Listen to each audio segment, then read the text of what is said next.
All right, ladies and gentlemen, welcome to episode 368 of the world famous Wrestle Talk podcast. My name is Big Sexy Chris Roedel, riding alongside Hardcore Hoss. Hoss, how's it going tonight? It's going okay. You know, we're gonna get through this. We may have a few technical difficulties tonight. My computer decided last minute that it wanted to freeze up and then update. Isn't that the way it always works? It's just like, you know what, you got everything perfectly set up, and then all of a sudden, just the little things come down to you. But we'll get through this. We got a great night of talk about wrestling. Got some things to talk about in the wrestling world. We got two great guests. Nightmare Jones is going to join us in just a little bit. So since we don't have the intro, I guess we're not going to have the anthem either. I'm going to work on the anthem here real quick. Okay. But I guess why don't we go ahead and bring the Maestro in? I see he's back. Is Jeremy here? I thought Jeremy was going to be a little bit late today. So what is up, everybody? How are we? Jeremy, I've seen you a whole lot these last few days, but it's been cool. And you've enjoyed every second of it. I have enjoyed every single second of it. How was your weekend with Dynamo Pro? It literally was life-changing. I've loved every second of it. The guys at Dynamo are special. And you got to do something a little bit different. We didn't have the commentary this weekend because of the setups and everything, but you actually ran the cameras and learned a little bit that way. What did you learn from it? Oh, I think you're muted. Maestro, we are not hearing you. There we go. Okay, there we go. There it is. Okay. Anyway, so about that, about filming, talk about a ringside experience like no other. It was truly something I'll always remember. Sitting at ringside is nothing compared to literally being right there. And it also shows how important every person is to a wrestling promotion. You know, just like setting up a ring, you know, we've had to do that constantly. Right. Set up, tear down, put up chairs, tear down chairs, set up merchandise booths, set up commentary booths, you know, just it I don't think some people realize how much it takes to sometimes put on a wrestling show, because you got exactly.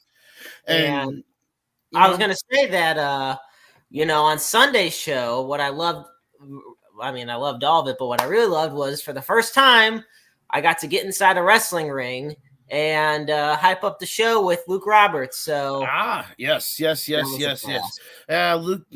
is a master at that. If we need to kill time, that's why we sent him out there, because he's got the gift of gab. So yeah, absolutely. But yes, it was a wonderful weekend. The guys at Dynamo are amazing, and I'm just thankful for every opportunity that, you know, comes my way. And we'll have to make sure we tell Joe about what happened to the snitch this weekend. So just that is a life highlight for you. I know, Chris. I think he will enjoy it. He's coming on. He's got an announcement to make, but I think he'll enjoy that just as much. So yeah, that's all right. Definitely one. Do we have the anthem? Please tell me. I have been able to get the anthem. I don't know how well this is going to come across, but we're going to try it. Oh, hold on. Gotta get my flag. Hold on. Gotta get the flag. All right, let's do this. Ladies and gentlemen, please remove your hats if you're wearing any kind of hat wear, as we honor our country with the singing of the national anthem. It's always good to be back in Jersey. How about some Nets? Learn about crypto and now it's going to go to commercial with Coinbase. It's an ad. You damn YouTube. This is definitely the American $1 million national anthem. in crypto rewards since Coinbase earned. Now, why is it on Roseanne? Okay, this isn't going to work. All right. Well, we'll get through it. Let's run through. Let's real quickly. Let's run through. We got some great sponsors on the Wrestle Talk podcast. Our sponsors are the Conspiracy Farm, Kincaid, Interstate 70 Sports Media. Hey, that's Jeremy Karp's company. In one of his movies, that a man's got to know it. 1 second. Are we going to do this? Go ahead. Okay, I'll finish the sponsors. Esports Bar KC, Royal Mills Transportation, Painter's Dream Productions, and the world-famous FWWC. And I think they forgot about Rathbun Engraving, who's got those great Wrestle Talk mugs that you can get, and you can get your name engraved in there. I think that's great. They're amazing. I'm gonna have to probably grab me one of those. Absolutely. Just $20 for a mug, And, your and name engraved in it, or whatever you want, and along with our logo, and it makes the drink taste just that much better. So, all right, let's give this one more try. All right.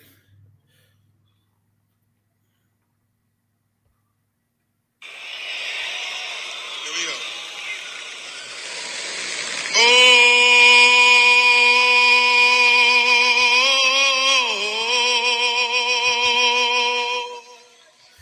Oh, say, can you see?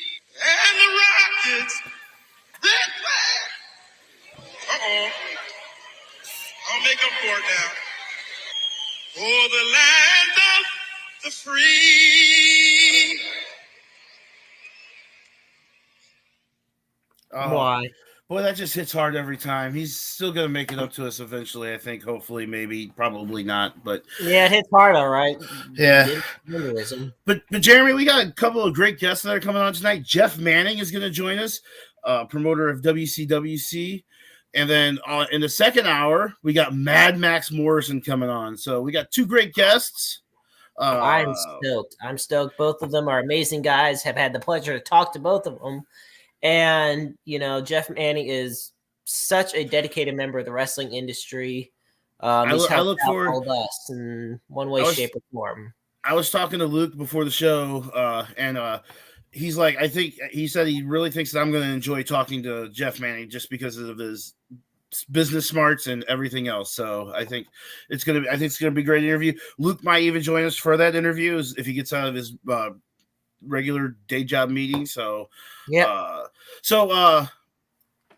I'm going to guess we don't have the High Spots theme today. So Yeah, once again, I apologize. That's okay. It is That's still going with No, update. I'm out. It is the longest update ever. No, that's okay. That's okay. We one of my updates on my work computer, it took a whole overnight time to update. So I started it at like 4:00 in the afternoon after I signed off, and it wasn't quite done until like almost 7:00 the next morning. So it was a big security update, which we needed, but you know, it took forever, and I was worried I wasn't gonna have a computer for the day. So Oh gosh. yeah. But so let's go ahead and jump on into High Spots. I think we can do that. And I think we'll start with probably the most talked about incident, which there are still a whole bunch of stories coming out about it. Let's talk about Charlotte and Becky, the Charlotte and Becky saga from SmackDown. You know, Apparently Charlotte, let's do a little background. Apparently Charlotte didn't like the way things were going to go, and so she kind of forced Becky to grab the title from her and then threw the title down. And then Becky threw the title back at her, and they went back, and apparently they had a confrontation backstage, which also kind of led to Sonya Deville being angry about the segment and wanting to. I saw a report today where she literally wanted to fight Charlotte, which is part of the reason why they escorted her out of the building to kind of diffuse the situation a little bit. Apparently there was no real problem with apparently there was no real problem with Becky on Becky's part. It was more on Charlotte's part. And apparently Charlotte is becoming more and more difficult to work with. Jeremy, what's your opinion? Okay, so this is my thing with the whole thing. All right. First, you do have, and it's understandable why people would be so pissed at how Charlotte acted. I'm on Becky's side on this one because, you know, okay, Charlotte Flair is one of the most prestigious women in WWE history. Agreed. No, I'll go one step further. Charlotte Flair is one of the most decorated and prestigious women's wrestlers in the history of professional wrestling. You know, the thing of it is, this is not putting when you're on that pedestal, it's a pedestal for greatness as a wrestler. That doesn't mean you get to be a cocky asshole and get whatever you want whenever you want. You basically can show up and get title matches on a whim anyway. Like, what the hell more do you want? And when you if you realize this, Chris, on the encore presentations of SmackDown, that segment is not shown because of the controversy surrounding it. And notice how everything revolves around a disgruntled Charlotte. Like you had mentioned, Becky's not getting any heat for this. Whenever Sonya Deville wanted to fight, did she want to fight Becky? No. Did Dana Brooke try to break up a fight between Charlotte and Becky? No, it was Becky and Charlotte. So everything is revolving around Charlotte's piss poor attitude and that she feels like she's entitled to everything and anything. And this kind of also goes back to an incident that happened on Raw a couple of months ago when she was in the ring with Nia, and I guess Nia wasn't doing something right, and she started really punching Nia for real. And I'm sorry, I know Nia might not be the greatest wrestler in the world, but I'm not quite sure I would want to make her really mad because she's got the she's got the strength. And I don't think I would want to make Sonya Deville mad because she's a legit MMA person. She can. I mean, I wouldn't mind her mad if it means kicking Charlotte's ass. Right. I mean, I wouldn't. I mean, seeing it. But do you think Charlotte's trying to get out of her contract? Part of it. I feel like part of it is. But this is the thing. You know, we mentioned at the beginning of the show what it was like for me to be, especially now I've been getting more involved with Dynamo Pro. And if there's one thing I've learned just from the past few months, it's something I've known, honestly, though, for years as a professional wrestling fan, but it's something you have to experience backstage. It's that the industry of professional wrestling is predicated on respect. If you don't have respect from your fellow workers, the fellow talent in the locker room, you don't have it. And you're up shit creek without a paddle. And that means you're paddling in shit with your hand. And that's exactly what Charlotte's doing right now. She has lost so much respect in the locker room. I mean, and on top of you were in the locker room with Dynamo. You stepped in the locker room on Friday night and Sunday afternoon. You could tell that there is respect between everybody back there. You know, there's no ill feeling. You know, so it's just like. And that says something when the snitch is back there. Right, exactly.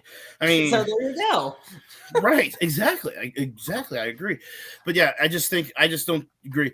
Hoss, do you have any comment on the Charlotte Becky situation? What do you think? What do you think's going on? You know, I just think that it's a poor showing of sportsmanship, the way this whole thing went down. And, you know, I don't know what Flair's problem is. I mean, I know she feels entitled, and I know that a lot of people have said that she doesn't like the way she was booked, and you know, but at the same time, you know, come on, be a big girl, put your big girl panties on. And then I read another report, and this just came to my mind when you were talking about. Apparently, they wanted to easily they could have taken care of this, easily transition the titles. They could have had Charlotte drop the belt to Bianca on Monday. On the Monday before she left. Right, that's what I thought was going to happen. And then they could have had Sasha pick up the SmackDown title at Crown Jewel. That way you have both belts. Now, there was a rumor floated around that the WWE wanted to have Naomi pick up the title on a house show to bring the belt to SmackDown. But Charlotte nixed that idea because she was afraid of how it was. She was afraid how she was going to be, you know, get responded to. So I don't know. I think Charlotte's trying to play out the string, and she wants to go join her boyfriend over in or her, I guess, fiance over in AEW, or, you know, I don't know. It's just I don't like the way it's happening, because I had some respect for Charlotte, but it just seems like right now she's just entitled. And I lost a lot of respect for Charlotte a long time ago when you finally came to the realization that, as a fan, that whenever Charlotte Flair would come back into the picture, she would get whatever she wants, handed on a silver platter. And the thing of it is, I think the absolute perfect scenario of this year that shows that Nikki ASH winning the Raw Women's title, and then what happens? Charlotte comes right back and beats her in a triple threat match at SummerSlam, pinning Nikki. Right. Like, are you serious? Like, Right. that is such straight bullshit that Nikki is getting ASA should be treated like, or that Rhea Ripley doesn't even get the title. Right. Like, Rhea has lost twice to Charlotte in big time title scenarios. Yeah, and I still don't agree with Rhea losing to Charlotte at WrestleMania. So, No. but that's it. So, as we continue on high spots, we're going to bring in someone very special to the Wrestle Talk podcast. He is one of the OGs of the WTP. He is one of the. He's a well-known referee in the West Virginia area, and one of the Snitch's biggest fans. I got something to tell him about the Snitch this past weekend. So let's welcome on to the Wrestle Talk podcast, the one and only Nightmare Jones. Woo! What? Joey, how's it going, buddy? It's going good. So, What up, Joe? guys talking about Charlotte Flair, and there's also reports that Charlotte Flair was not happy about Becky Lynch's comments about her being plastic, and she knew that there was going to be issues, and she actually pitched the idea to drop the title to Bianca at Monday Night Raw last week, but they nixed the idea. So, I don't think that it's Charlotte Flair just being hard to work with. I think that a lot of it has to do with also, she knew that this was going to be an issue with her and Becky, and that they legit don't like each other. And, she was doing everything that she could to make sure that this kind of stuff didn't happen, and yet it still happened. I don't know. What's your opinion? I got it from Jeremy. What's your opinion? You think she's trying to get out of her contract? I don't think that she's necessarily trying to get out of a contract. I know that she's not very happy right now. So, I mean, it's definitely a possibility. I know that she's not very happy right now. So, Hold on a second. I'm going to see if I can connect through my laptop because I don't have a way to connect my headphones. So, I'll be right back, gentlemen. okay, cool. So, I guess while we're waiting for Joe to come back, do we want to talk about, I know we don't really want to talk about it. We don't really want to talk about Crown Jewel much because of, the Saudi Arabia thing. But Chris, I am so glad you brought that up. Uh-oh. I just bought the most amazing piece of Bill Goldberg memorabilia today. I actually did find some. You ready? Haas, I know you're going to love this. I mean, it's a little heavy, but look at this. Look at this beauty. Wait, that's a trash can? Yeah, look at that. That's not a piece Bill of... Goldberg memorabilia, baby. Let's go. Hey, he beat Bobby Lashley at Crown Jewel. He speared him through a table off of the ramp. So yeah, because he knows that if he was speared off the ramp, he wouldn't be able to get out of the arena. well, at least we didn't have to sit through Undertaker Goldberg. I mean, I guess that's one thing we can. Of all the WCW versus Undertaker matches you had to get, that's the one they give us. Oh, but that's probably got a lot to do with the Crown Princes over in Saudi, wanting Bill Goldberg. So they paid up the big money. That's why they brought Brock Lesnar. And I will say that Brock Lesnar and Roman Reigns, from what I saw of it, because it was on in the background while I was working, but what didn't seem like it was bad. I mean, Brock had his face was 4 colors of red, but I mean. Well, and this is the problem with that match. First off, as far as the match quality goes, it was pretty good. I love the whole thing with Paul Heyman throughout this. Yes, the end where he just threw the belt in between them, and the set. I love that. I love how they're still teasing it. So yes, I mean, the problem I have in all of this, though, okay, and it kind of harkens back to the Evolution days where it was always won on interference from members of Evolution. Triple H could never win clean. I get it. Heels aren't supposed to win clean. But at some point, you have to, or you begin to lose credibility, saying, "Look, Why is Glenn you Youngkin can't running for win governor? He'll by tell you in his yourself." own words. President Trump represents so Uh-oh. Haas didn't like the fact that I brought out that Goldberg memorabilia. I But forgot. yeah, I forgot. just Haas is in Virginia, and they've got a big governor election coming up here next week. So, Oh yeah, well, but no. So are we okay with Xavier Woods winning the King of the Ring? yes, 1,000%. I would. That's one of the matches where I would have been fine with either winner. But at the same time, it would have been weird if you just said the Demon King and with Finn Balor already. So honestly, yes, having Xavier Woods, it's like the culmination of. It's kind of like with Big E finally winning the WWE title. Everybody wanted to see. And kind of like it goes even go back further. Kofi winning the world title at Mania. So Yep. so they've had three really good. It's a shame that Kofi wasn't there to come out and celebrate with him, but I'm sure they only took the minimum number of people over there that they needed to in case of what happened. And apparently, I read somewhere where they had a backup plan in case they had another Saudi plane incident. I was about to say they all did get home safe. They all did get home safe, and they did have a backup plan. They had some of the Raw guys there just in case. They brought in the Raw ring announcer because the SmackDown guy went over there, and they had some of the referees, and I think they brought a couple people in from NXT too, just to kind of just in case, because I mean, you never know. You never know. Now, the one thing I'm not quite sure about is the whole Queen Zelina thing. Zelina Vega winning the Queen's Crown tournament.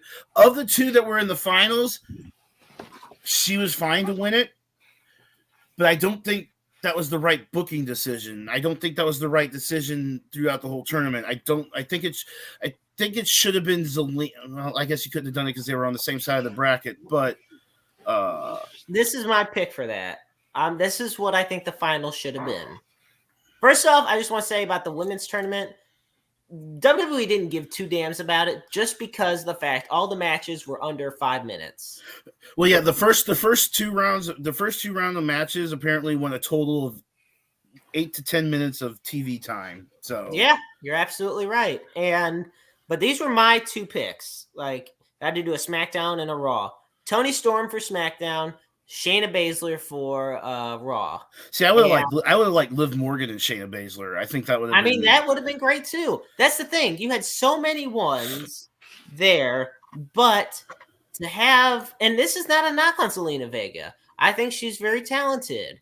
And I mean, also at the same time, she's also been done dirty by WWE one too many times. So to see her finally get something, right, that she's earned for working her butt off, I'm excited for her. And, I actually did think they were going to go the safe route. They were going to go the face route and go Queen Doudrop. Nah, I don't. As much as I like Doudrop, I don't I'm think glad she. he didn't. Like I said, of the two that were in there, Zelina deserved it the most. Yeah.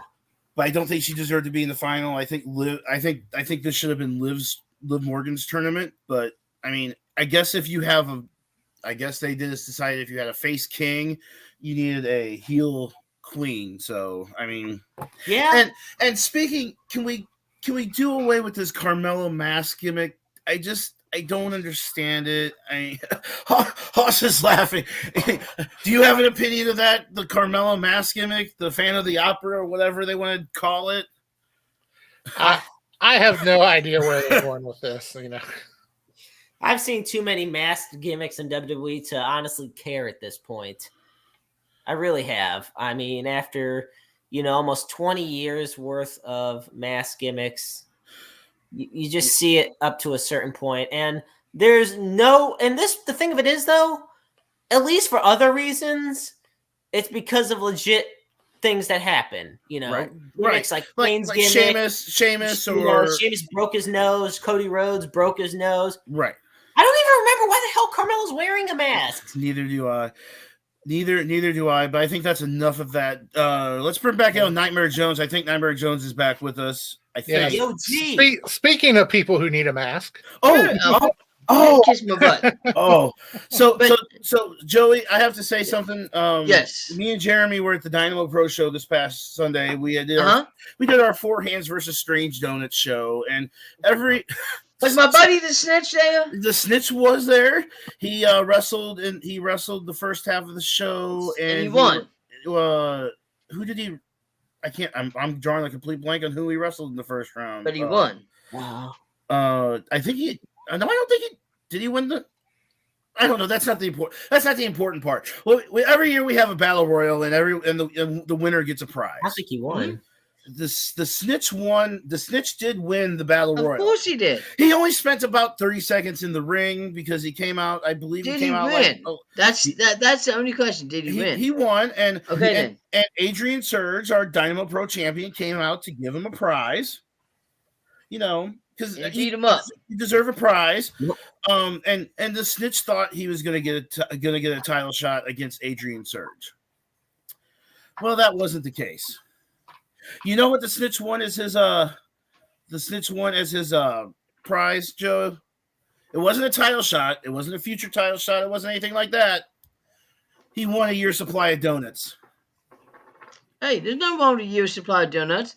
I And then like he got- donuts. And then he got dropped by Adrian Surge. I like donuts. And he made it, and Adrian Surge made him eat the donut. Right, then Adrian Surge I made me eat mean- the donuts and left him laying as the show Adrian ended. Surge would have had to make me eat the donuts because I love donuts. So I would have Right. ate the donuts with a smile on my face because, But the donuts snitch, are the gift that keeps going giving. but the snitch is not going to get his title shot right now. I mean, so I guess the quote unquote Dynamo Pro screw job goes on. We're heading about day 1500. So Day 15. Well, and it cracks me up because I, along with referee Christopher Miles, were trying to be the good-hearted gentleman and help the snitch, after to the back, to the back, just be kind, and he shoved us. So you know what? Screw him. I'm glad he got a donut in his face. Forget him. He don't deserve no title shot. So all right. Well, Joey is here for a very special reason. So we're gonna give him the floor. So Nightmare Jones, the floor is going to be yours. I don't want to do this. All right, so, ladies and gentlemen, I have been doing this podcast for longer than I can remember. It started like years ago. If I'm not mistaken, it was like 2015, 16, something like that. 14, I don't remember. And it started off as just something that I wanted to do just for a little bit of fun. I'd seen somebody do a Blog Talk Radio, and I was like, you know what? I think I can do this. I know a lot about wrestling, and I can do this. And I started it off, and it wasn't very good. But, as time went on, I picked up people. We got a little bit better. I went back solo again. I picked up Rick Rose. We got even better. I mean, we got Renee. We got even better. This podcast has gone all the way to the freaking moon. And I would not be here today if it was not for each and every single one of you. But unfortunately, I feel that it's time that Nightmare Jones steps away.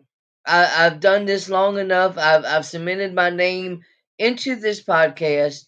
I absolutely love this podcast. Don't think that I don't love doing the podcast anymore. It's just, for some reason, I don't have the passion anymore, and I don't want to continue to be on the podcast and not have the passion to do it. It's not fair to the guys that are doing it, like Chris and Jeremy and Haas, and especially the Night Owl. So it's time for Nightmare Jones to step away from the Wrestle Talk podcast. I'm still going to be around every once in a while. So, I mean, you never know when Nightmare Jones is going to pop up. And I am extremely grateful to each and every single one of you that have listened to me and have had to put up with Nightmare Jones over the years. Because, I mean, what can we say? I'm Nightmare Jones, and I always will be Nightmare Jones. And I know that the podcast is in great hands with Renee and Chris and John and Jeremy, and and I know that the podcast is going to continue to keep growing without Nightmare Jones. And it stinks that I'm stepping away, but I'm stepping away on a good note. I'm stepping away with a good heart, and I'm stepping away knowing that the podcast is going to continue growing.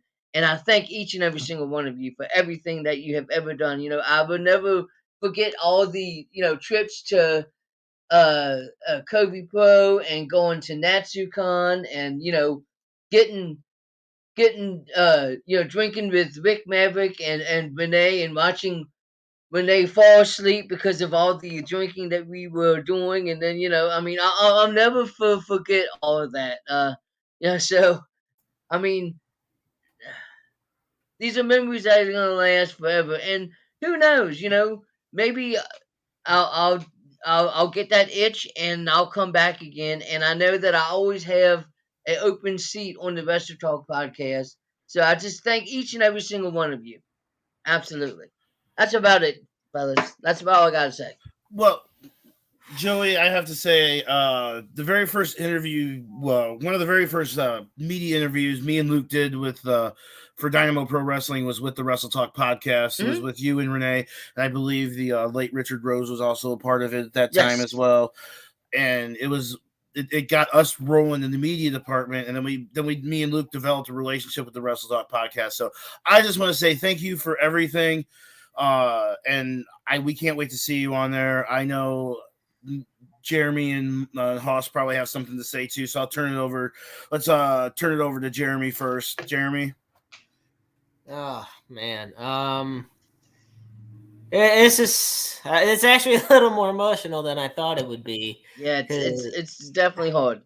It's not easy. I remember it was about 2016, which holy crap has been 5 years, right? But that was the first time Luke was actually referred me to be on the Wrestle Talk podcast, which at that time was you and Renee. Mm-hmm. And, I remember we were talking about like Becky Lynch. We were talking about Charlotte Flair. We were talking about the women's evolution. And, I remember, getting the message the next day that you guys had such a blast with me on. And I remember the Dynamo Pro shows where I'd see you guys. We had the ones down in Soulard for Cinco de Mayo. We'd all be just chilling out there. World League Toasted Rabbies. Toasted Rabs, man. You can't get that crap out in West Virginia. You get those beauties here. I mean, there is a place that I can get toasted raviolis. There is. I don't know if it's as good as you all have it, but it ain't as good. But I remember, and as time went on, you and Renee took it upon yourselves to really start getting me more involved. And I just thought, hell, it was cool being just a featured guest, a regular guest.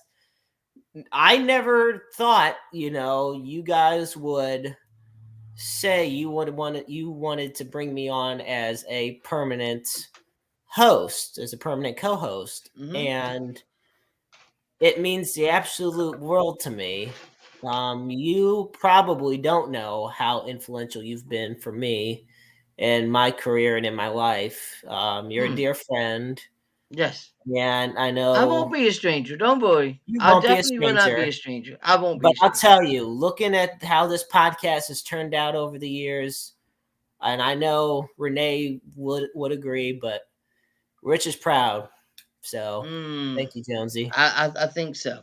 Yes. All right, Haas. Lay it in on me. Yeah, I know you got something for me. Lay it in on me. Shit. Give it to him.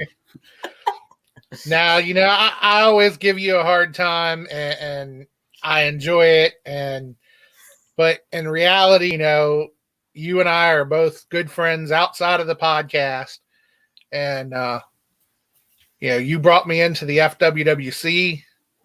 I watched Susie and learned how to do the boards. And after that, you brought me in to Wrestle Talk. You brought me into the FWWC Tonight. So you're the one that brought me into these positions. and I wouldn't be here without you, buddy. Well, I definitely appreciate it, and I'm definitely gonna miss you guys. But like I said, I won't be a stranger. Don't worry about that. You never know when Nightmare Jones is gonna pop up. I might get that itch.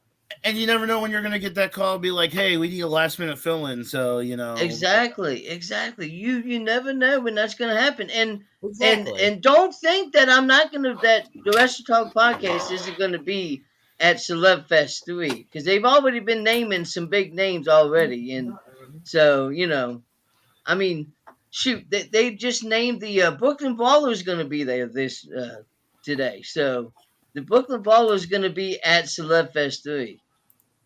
Well, I'm going to say this. There's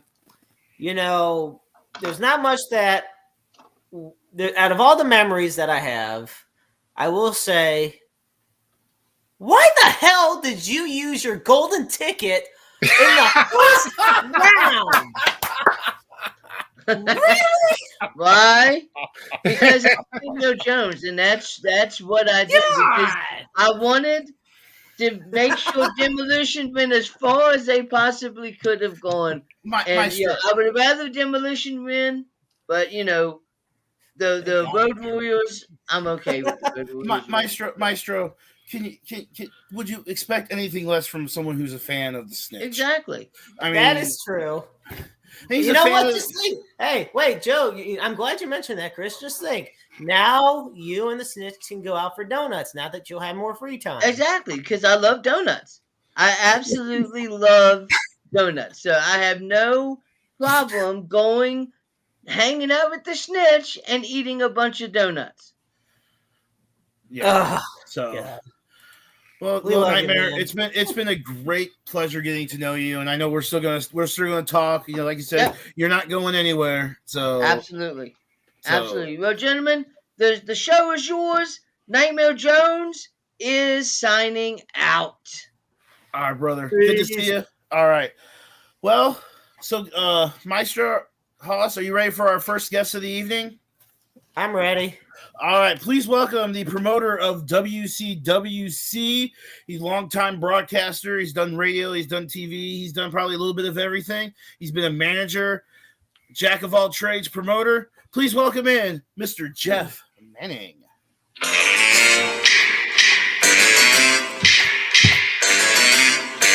Oh, cut the damn music. Jesus Christ. By the way, where are the damn donuts? I mean, if we're going to talk food, I had a great one of these big cinnamon rolls. It's about like yay big with the maple frosting on it earlier today. I've still got maple frosting disease. It's horrible. Oh my God! By the way, that's an insulin shot waiting to happen. I'm gonna say that sounds really good. And where can I need to? Do I need to go up to the west? Do I need to go to the West Coast to get one of those? My favorite place is still down in Newport Beach, California, right on the pier at Newport. A donut place that makes the best ones, and they're like this big. Also, before I forget here, there is no way in hell Nightmare won't be back within 3 months. People in wrestling do not retire. They may die, but they don't retire. Okay, let's clarify that. You know what? You ran it till you're dead. You're right. I've been trying to retire for 10 years. It ain't working. So I can move furniture with my wife because I have nothing going on wrestling tonight. This is great. Now I'm tired. She doesn't care. And now you have to interview with a bunch of knuckleheads like us. So well, let me see. Maestro, well, never mind. It's nice. We won't go there. Apparently, you hung out a little bit with Luke Roberts this summer. So two knuckleheads and me. Wait a minute. I was hanging out with his wife. He just happened to tag along. Oh yeah, his wife is way better than he. No, I'm just kidding. I have nothing but love for Luke. He's my boss in the media department at Dynamo Pro Wrestling. That's why you love him. He's your boss. Wow. There's no kissing up going on here tonight. No kissing up. So Jeff, what you been up to lately? What's going on in the Pacific Northwest? You don't want to know. I don't know how COVID affects a lot of people everywhere else. Shows are running. We have not started up yet. Couple reasons. We still have the damn commission here in Oregon, and every other week they change their mind. Can we run? Can we not run? It's been cool since the 1st of October. But I'm still concerned that they're going to, if we plan a big show, when the winter surge hits, as it were, of COVID, if it surges again, that we're going to be shut down again. So I'm kind of holding off till January. There are some promotions that are running, but maybe half of them, if that many. I know 2 in Oregon have each run 1 show this month. There's a couple coming up next month. One that ran a show is not running a show next month. So it is what it is. But I stay busy. I get to go out to Rocky Mountain Pro in Colorado and help them. I agent a bit and critique the matches for the kids. I have to do that pretty well drunk, but that's, I guess, not uncommon when you're critiquing a match in this business. Well, yeah. I mean, Yeah. me and Jeremy both work for Dynamo Pro. We've only had a handful of shows back, and our first show back, it was just like everyone was ready to come out, and then I think people are now a little worried, so we're kind of ebbing and flowing. So yeah. We got a couple of shows left, but we also have an athletic commission here in Missouri. So sometimes they just like to make things up as they go along. But don't we all do that? I'm also Play it been by ear. to Northwest Pro up in Seattle, which just got back this weekend from helping them with the show. So I'm staying busy, and it's nice in a way not to be the boss. Right. Well, you can go in. You can go in, do your job, and go home. That's pretty much it. So they want me to stay and drink till like 3 a.m. I don't go past 1:30 anymore. I just can't take that extra hour and a half. No, I've gotten to that point too. I'm 45, and I'm already to that point where about midnight hits, I'm not done. So I'm not telling my age, but I'm old enough to know better. Not that I do, but I'm old enough to know better. Right. And so we're still looking. By the way, in case you have any of your viewers, listeners, I've assembled a little box of swag. If you want to have some kind of contest with a listener or something, I've got one of the infamous WC water bottles. I think you guys got those in the mail a while back. I was not part of that. I was not part of that at that time. We'll have to take care of that then. Yeah. You can email me your address or text me your address, and I'll make sure you get it. But I've got that, a couple of other pieces of swag. So if you want to give something away tonight to somebody, just text me, just get their name and mailing address, and I'll send them a box of goods. Awesome. So you've been how long have you been in the wrestling business? Too damn long. I think we're pushing 25 years now. Okay. Do you remember your first 4? Age 4, yeah, right. If I remember the bio right, you started as a commentator? No, I started as a referee. A referee. I refereed most of my career, did some managing. I'd been in radio and TV in California all my employed life, pretty much. And so I started doing color commentary for our 2 TV shows. We had, of course, Paragon, ran out of Vegas for a couple of years in 2014 to 16. And then we were on the Fox TV station here in Portland for 4.5 years, and I did commentary on that one most of the time. So once again, it's like when you're in broadcasting, it's hard to get out. Right. Being in broadcasting and wrestling, Yeah, I do know. I'm screwed over. I'm stuck. What am I going to do? I'll die in a ring doing an interview, probably, be my luck. Or on the radio doing an interview with some random wrestler that just coming up that's that no one knows, but it's all good though. Jeremy, you got what you got? Yeah, so I was gonna say, you talk about basically being in broadcast hell with that. Yeah, that's gonna be me too. I'm right there with you. How long have you been broadcasting? Not as damn long, but long enough. I'm almost pushing a decade of journalism, being in the field of journalism. I've been doing broadcasting stuff for, probably. I remember my first podcast was in 2012. So just so you know, Jeremy is south of 30. So I'm 26. I don't look. All right. Quick side note, Jeff. You'll get a kick out of this. The Dynamo Pro show on Sunday. Crosby, Stills, and Nash song came on, and Chris over here. I asked Chris if it was Crosby, Stills, and Nash, and he says, "Oh, I don't know." I was like, "Well, you're old," and he goes, "Oh, well, gee, thanks." I said, "Look.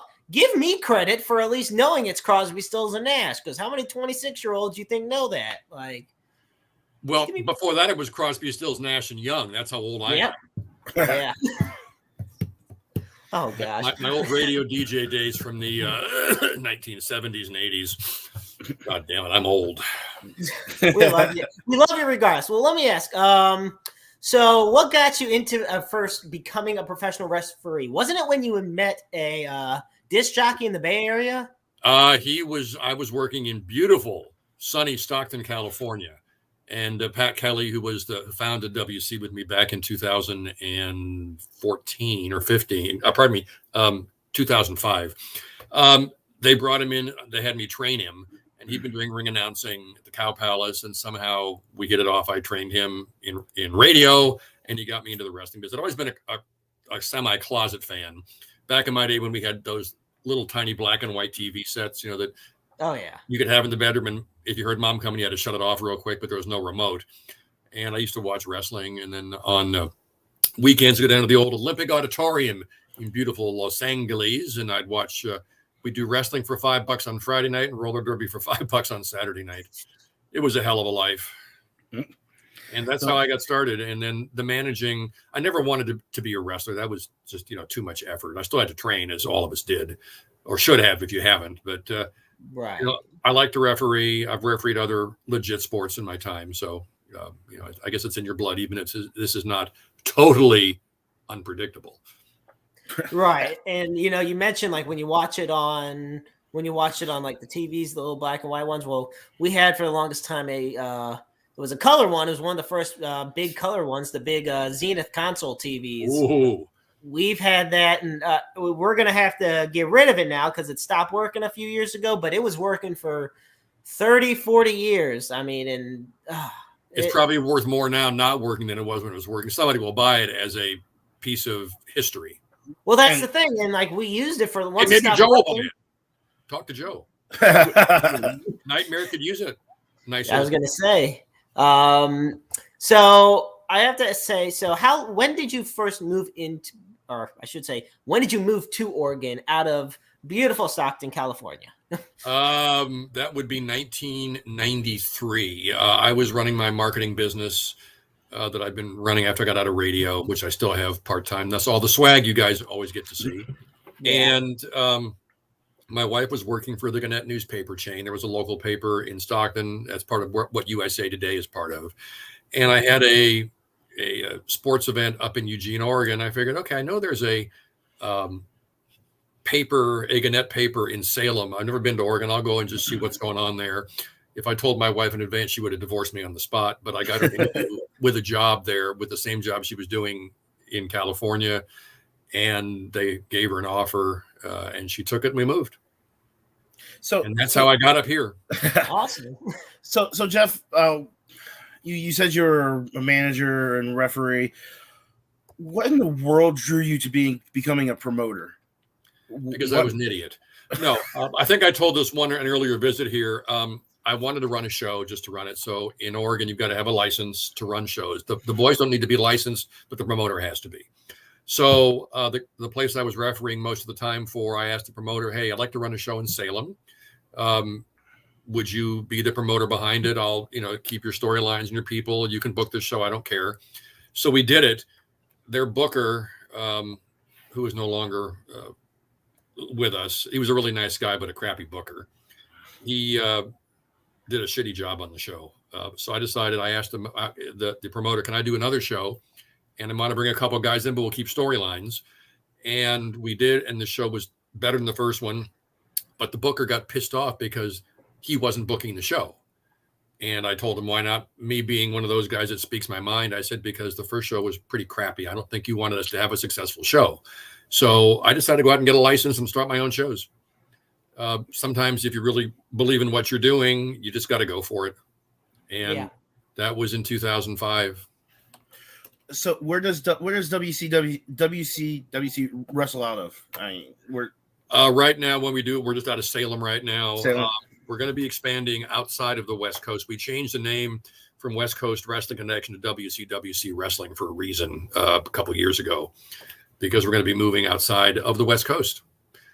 This is good. If people from the West Coast are listening, I apologize for this next statement, but the wrestling in the Northwest and the people that are involved with it, generally, I would say 75% or more are total assholes. It's all over the country. There's politics in this business, like there was in broadcasting. Amen. But I don't mind if people say that Manning's an idiot. God, I hate WC shows. Of course, they keep coming, even though they hate it, which always makes me laugh. But when you start talking crap on social media and slander me, I have a problem with that. And it's been happening a lot for the last couple of years. So we'll probably still run shows in Oregon sporadically, but I can't discuss new locations yet, but I'll be able to probably in about 3 or 4 months. Awesome. Awesome. And, there's going to be politics elsewhere too, but I think there's something with the Northwest. I don't know what it is. there are more keyboard warriors than any other part of the country. I swear to God, on social media. And It's because they're Seahawks fans. No. Yeah. I mean, it's just I mean, politics. It happens all over the place. We deal with it here in St. Louis. I dealt with it for years. You know, you just. But I'm kind of one of those people that, you know what, I try to get along with everybody, and I don't talk bad about anybody because I don't want anybody bad talking about me. But I know I'm sure people talk about me behind my back. But you know what, I don't care. Well, the one that well, thank God for that. I got a few things to say, but the one that really pissed me off, and I kind of laugh about it now, is the one guy who was slandering me. I've never even met or talked to him. At least have the balls to talk to me and then tell me what a like I am. But you never met me and never talked to me. How can you judge me? The same with you guys. Right. They do. That's the new era. Yeah. And it kind of sickens me. Just like you said, keyboard warriors. That's keyboard warriors. And you know, let's put it this way. Like they also want to, it's not so much just want to come at you, but they want to make sure it's publicly known that they're coming at you. That way it hurts you. Because I've had many chances of getting good jobs, you know, but people, you know, behind the keyboard will say their shit. And it is what it is. You know, we live, we work, we do our best. Right. And I never respond to anything. I will not respond or start even start a conversation. And usually it goes away. Well, here's my question for you. So, you know, like I said, like you've said, you've dealt with a lot of terrible politics. You've dealt with a lot. Hi, Luke. We're right with you. Hi, Luke. Excuse me, you weren't invited in here. Oh, I see how it is. I don't care who the hell you are. So, Luke, Jeff told me a little secret that you were lying to me when you went up to Oregon up to the Pacific Northwest. Yeah. Jeff said that he wasn't hanging with you. You were just there, that he was hanging with your wife. So. Well, I may have to have a conversation on that one, but no, first of all, I got to say, thank you, gentlemen. You knew the right time to get out of the office today. I spent the last 2 hours having to deal with the snitch's legal representation over the strange donut snafu. And you know, the one name that got mentioned the most wasn't you, Chris, but it was Jeremy Karp. What did Jeremy do? I don't know what the problem was, but that's all that the representation said for the past 2+ hours. And I'm happy. I'm out now. I got a chance to get my business done for the day. And we're now going to go back to Jeff Manning here on the Wrestling. Time being quiet. You'll have your time later when I'm gone. Jeff, can you help Luke out? Maybe give him some advice on how to deal with a pain in the butt wrestler, or you know, fire him like I do. It's real simple. And then they have to come back 4 months later apologizing for all their misbehaviors. Well, then the snitch would have been gone a while ago. I'll tell you that. Oh, that just adds to the mystique of the snitch. I think it really would. Now, Jeff, we were listening earlier on. Jeremy was asking a question earlier. Can he finish, please? Sure, why not? Yeah, I was gonna say. I like this Jeff guy. I think we need to bring him. I think he needs to come to St. Louis for a little bit. I've interviewed him before. I've talked to him. He's a great guy. All right, Jeff, I got to ask you. So, you know, we were talking about how the Northwest is at least in the scope of professional wrestling, full of keyboard warriors, asshole politics, things of that nature. As a part of WCWC, what type of message are you trying to convey? What type of picture are you trying to create? And what type of promotion are you trying to promote that will set you apart from all the rest?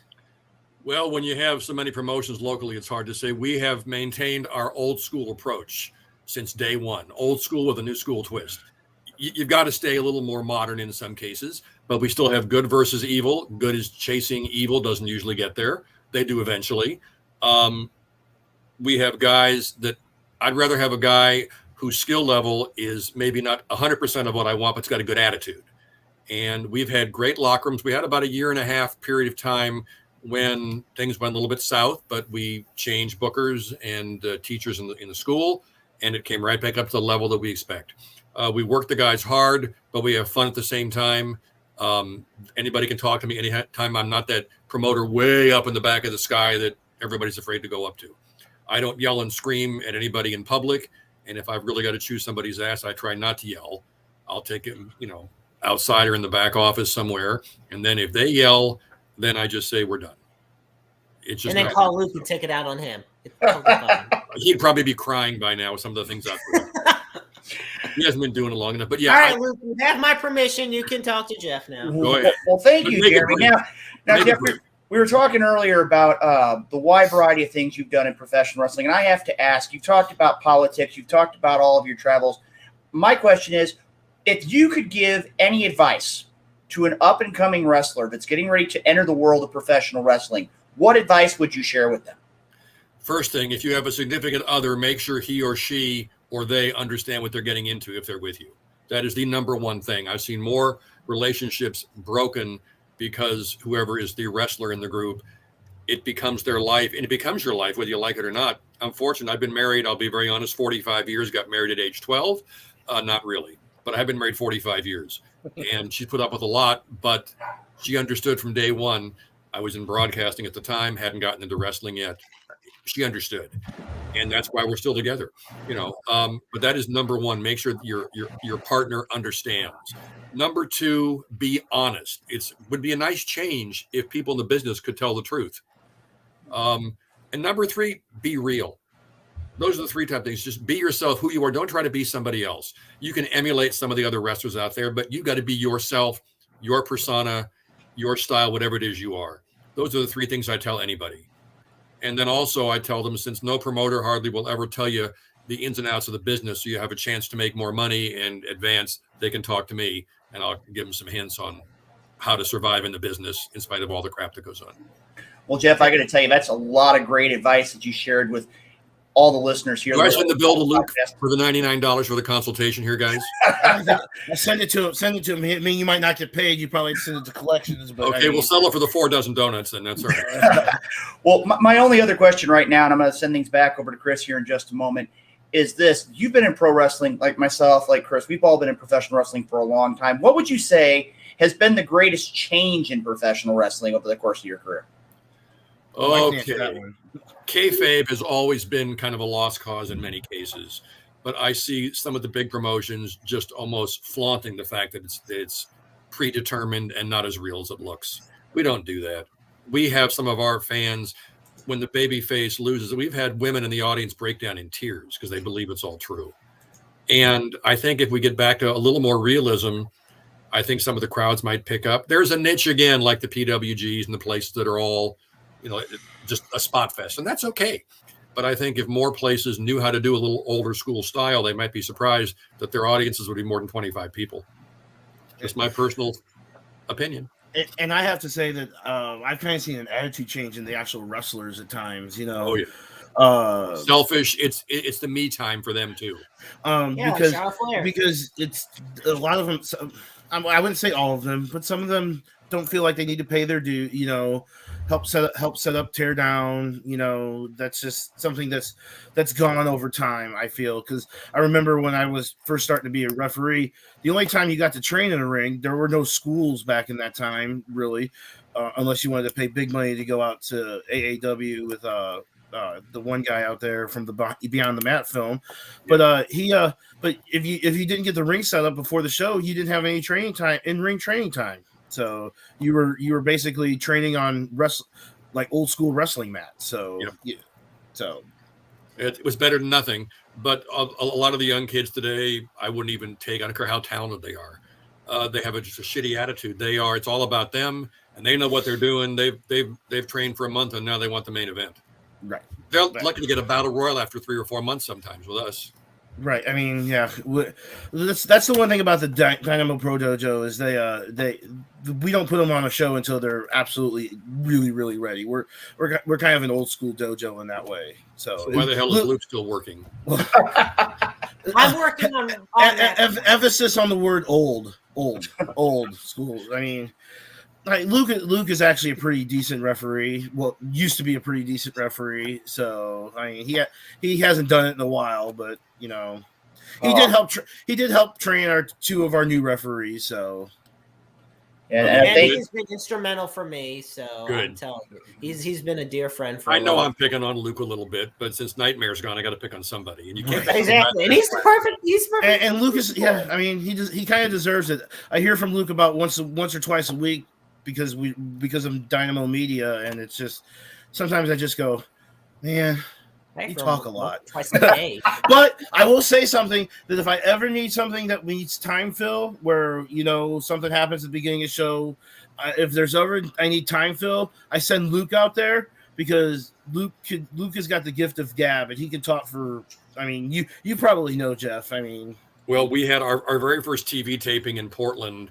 I am always the pre-show warm-up, anybody like a TV game show, get the crowd pumped, and I do that as my Morty character that they love to hate or hate to hate. And I ended up having to, I told we got a little delay here. There's a little problem with the equipment, the lighting or the sound or something. So I'm out there in the ring doing some more shtick, and then I see the old stretch sign. The stretch sign was 1 hour and 5 minutes of me ad-libbing. Wow. I had the cameraman telling jokes. I had Adam Pierce was up in the balcony. He threw a banana at me. I threw it back. We did whatever we could do to make that hour and 5 minutes. I'm not sure Luke could go 1 hour and 5 minutes, but if I can make a joke, but I'm not. Go ahead, let's do it. Let's do it. but if anyone could do it in St. Louis, it would probably be Luke. I mean, he would have to say the same thing over and over again, like he's got like something wrong with his head, that he's been hit the head too many times. But you gotta have new material for the whole hour and 5 minutes, pal. No repeats. Yeah, I didn't think this Jeff Manning interview was going to turn into the Bash Luke Roberts hour. I mean, well, it wouldn't if he hadn't shown up. Yeah. Well, Chris, I was surprised you didn't share the story, and this is a true story. I don't think I've ever shared this on the Wrestle Talk podcast before. I know I haven't shared it with Jeff in our conversations throughout the world. I remember when I got hired on to be the media relations director of Dynamo Pro Wrestling, and it was one of his first events as being the voice of Dynamo Pro, and the first match made it to the ring. And I'm sitting here, I'm talking to media people, I'm having a good time. Gentleman gets up on the second rope, and no sooner does he get on the second rope, the bottom rope breaks. I mean, I don't think I've run that fast. It wouldn't have been a problem. Yeah, that's true. But when it comes out to it, I don't think I've run that fast in quite a long time. I had an opportunity. The Dynamo Pro Heavyweight Champion was in the locker room, and I told him that we were going to go ahead and have an interview with him. And I'll be honest with you, he's like, when's my interview going to start? And his music starts playing as I'm telling him. So, like I said, it's one of those where professional wrestling is great. It's an I may have actually seen Luke jump a barricade for the first time in my life. I mean, I believe he complained about it for the next week, but that's okay. So. That is true. That is true. So, well, like I said, I think at this point, Chris, I'm going to go ahead and turn things back over to you because I was looking at the clock and it's about time for that important part of the first hour of the Wrestle Talk podcast. I know Jeff's giving us a lot of great stuff. Before you head out, I got to tell you.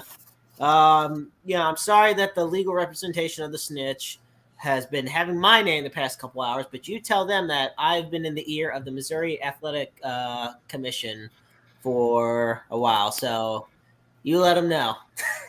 I'll make it a point. I know I'm probably going to get a call from them tomorrow, and probably everything else I'm going to get calls from tomorrow. But like I said, I want to say thank you to you, Jeff, for coming on the program this evening. I also want to say a thank you, even though he's not here right now, to Nightmare Jones, as Chris mentioned earlier. We started Dynamo Pro Media several years ago. The Wrestle Talk podcast was one of the first to have us on the program. Nightmare Jones, Renee Martinez, and the late Rick Rose. And again, great times. Have had many, many, many great times with the Wrestle Talk podcast. And again, hopefully many, many more. Jeff, I'm going to go ahead and turn things over to Chris. I will be in touch with you soon. Continue safe in all your travels. I do love you in spite of the fact you're fun to pick. You're easy to pick on, but that's why it's so much fun. But like I said, dude. With having Roedel and Jeremy in the office, I mean, again, it's always fun, just like it is on the Wrestle Talk podcast. Gentlemen, I'm going to go ahead and head on back to work here. I still got some things I got to take care of for upcoming Dynamo Pro events. Gentlemen, hey Chris, like I said, man, it's been a great weekend. I'm going to turn things back over to you because it's one of the most important times of the week. Gentlemen, have a great evening. I actually have one more question I want to ask before we go, Jeff. If there's one wrestler in past or present that you would love to have an opportunity to work with, past or present, who would you want to work with? Luke Roberts. Just beat the hell out of him. Well, other than myself, of course, because that would be selfish. Old school, and I don't know why. Freddie Blasey was always one of my favorite guys. He spent most of the match biting his opponents, and for some reason, he just had such a great personality. And I don't know why I've always picked him as one of my favorites of all time, but I never got a chance to work with him. I met him, as a fan a couple times. I got to work with Paul Bearer a lot. He worked for me a few times as Percy Pringle. I worked with him down at Championship Wrestling from Hollywood as well. He's my favorite that I've worked with over the years. But I would have loved to have met and worked. I would love to have managed Freddie Blasey when he was still working, not managing. I don't know why. I can't answer it. I'm screwed up, aren't I? Well, you hung out with Luke for a little bit. I mean, that already drops the brain cell. But no, I've actually really enjoyed this. But before we let you go, we have one segment that we like to do. It's our shoot and shout segment. We're going to give you about 15 seconds to just. Doesn't have to be about wrestling. Could be about life in general. We'll let you go ahead and start things off, Jeff, but then we'll get your gentlemen. Before we start, do we have I do have music back. Oh, okay. We got a theme song for this one, Jeff. So here we go. Let's give it a try. Patiently waiting. It's just one of those days when you don't want to wake up. Everything is fun, everybody sucks. You don't really know why, but you want to justify ripping someone's head off. No human contact, and if you interact, your life's on contract. Your best bet's to stay How do I follow that with anything intelligent? I forgot. Jeremy hasn't heard right now. Jeremy hadn't heard that because I never heard it. This is his first time to help me forget it. This is his first time being on the show since we've had that new theme song. So, oh God. Jeff, you want to start? I'm going to give you a 5-second rant, but then I'm going to take about 15 seconds for a new project we have that I was going to talk about. Okay, absolutely. The rant is, especially wrestlers, I touched on it earlier. Be yourself, grow up, and don't be fucking idiots. Okay, keep the job and treat everybody with respect in the business, or else. We have a project coming up in Las Vegas. We're starting a production show revolving around lucha wrestling with old school variety acts. We're going to have a sword swallower, guy lighting himself on fire, a contortionist, and some 4 to 5 minute lucha matches all rolled into an 85-minute production show 4 nights a week, starting early 2022. Where's that going to? Which is that going to be? The hotel down there? Or? It should be in one of the casinos. We have meetings. I've been down there a lot lately. I'm going back on the 8th and 9th. We're meeting with a couple of major players in Vegas. One of whom found us and they saw our little sizzle reel, I guess. And it's one of the top 4 players in Vegas. So fingers crossed on that. That's nothing really to rant about other than the usual. Just be a nice guy. So just be yourself. Go give away that swag pack. Yes. Make sure, just so you know, make sure you, to all the fans out there, like and share the Wrestle Talk link, and we'll pick a winner later on tonight. And we'll get a hold of you via DM, and then we'll send the information to Jeff. Jeff, do you have any other social media information that you want to give out? The website maybe for No, the website is kind of stagnant until we start up again. Just it's wc-wc.com.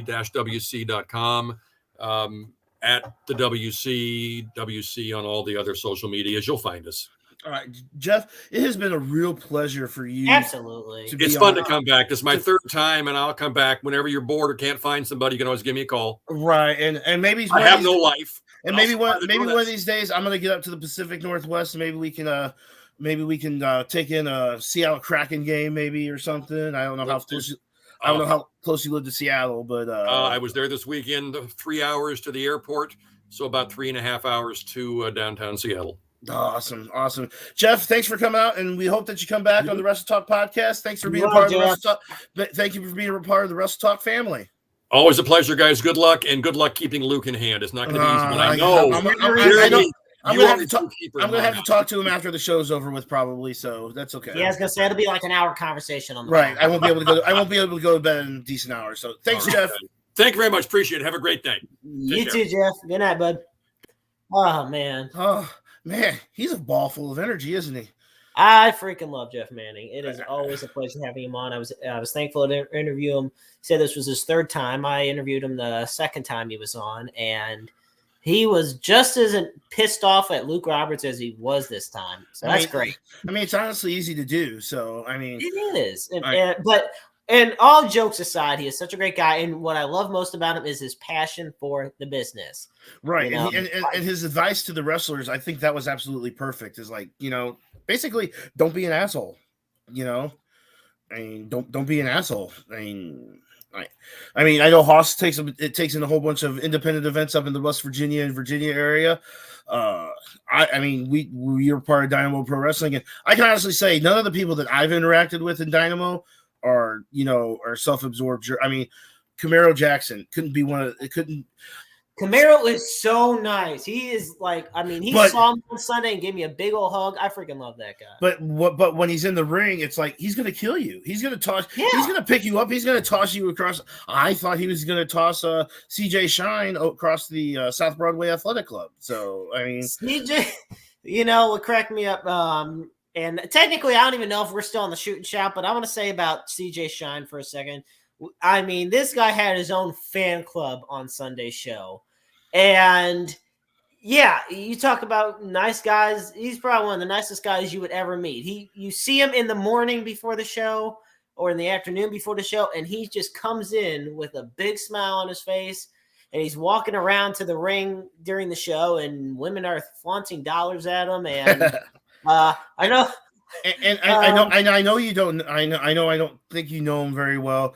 The late Keon Option, he used to be that way too. He would come in, he would bring the positivity. He'd be more laid back than CJ and Camaro, but he would always give you the positive word, and it's just awesome. And I will tell you that the new guys like the No Role Models and the Ryu Kendricks and the Kimons that we saw on the show, Moses and all them was they're learning from Camaro and Mike Outlaw. They're learning how to do it. They're learning how to present themselves. So I have nothing but love for Mike Outlaw and Camaro Jackson with the way they're helping out.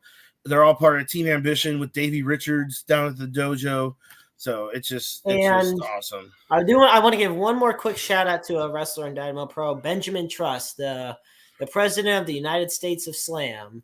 And I say him because this is actually kind of a heartfelt thing. So I've been struggling a lot with eating and trying to get back into shape and everything.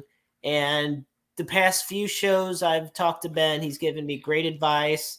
I mean, I don't know if I can eat the 300 grams of protein a day like he does, but nevertheless, he gives me great advice. He's really helped me, and he's been a confidence booster for me. And I hope he watches the show so he knows how much it means to me. So I guess before we get out to a break, a shout out to Mike Outlaw for adding another title to his belt collection. Oh. He's the River City champion. He holds the title in Glory Pro.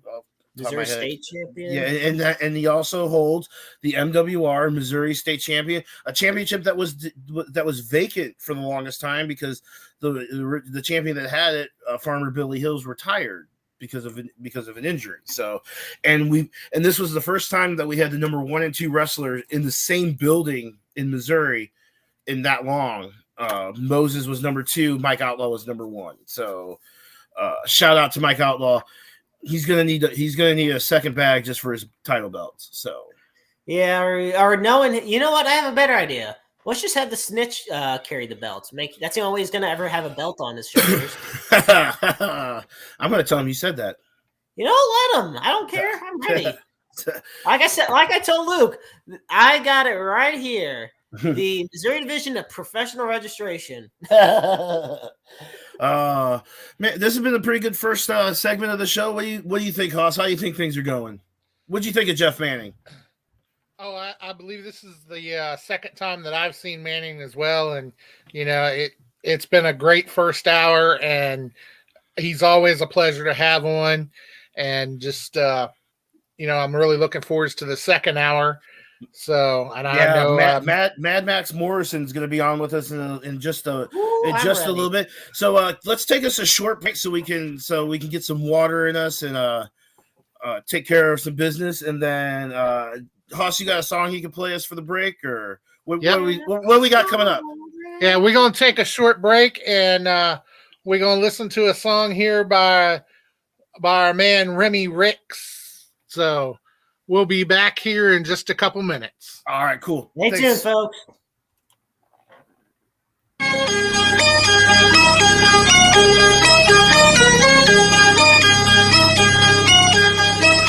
Return of the D was imminent. Step into the mic, it's like a brand new lyricist. I'm here to do what should have been done 10 years ago. You can't fuck with me, I'm stepping out the shadows. So walking overloaded, I'm ready to explode. I lost all self-control. Setting your skills like Highlander, one slice, and I watch your head roll. It's a lyrical kamikaze when I unload on the mic. I'm in everything I see.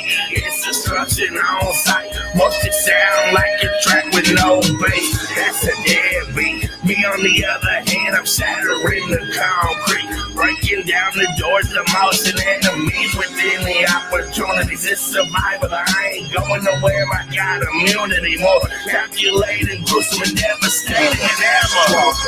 Faster, sharper, lyrical spears that pierce straight through the armor. Golden, harder, kitchen, farther. Give it the deal, we'll tear straight through the charts and slaughter any of you motherfuckers that can't see that we the best MCs, capiche? It's the return of the the untestedness of my mind frame, just letting loose like I'm spraying with no air. Don't give a fuck who it hits or who it is. I'll drop back and split your wig like it's the weekend. Can't feel your face, but it wasn't the cocaine, it was the lead pipe that rattled your brain. Fuck flipping the script, I'm gonna stomp and spit all on it. Got my own rules, got my own code. Come and try me, bitch. Get with it again, hit with it. I ain't playing around. I'm the type to leave all my competition buried 6 feet underground. Surface, we emerge from the depths of hell. I hear him now. Remy's back. Oh shit, fuck my life. Drop the beat and I'll make the world suffer defeat. Ain't no one fucking with the return of the D. sharper, lyrical spears that pierce straight through the armor. Going harder, kitty, farther.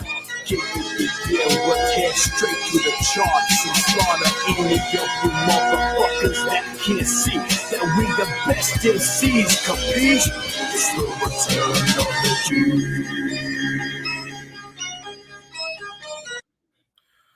All right, welcome back to the second hour of the Wrestle Talk podcast, episode 368.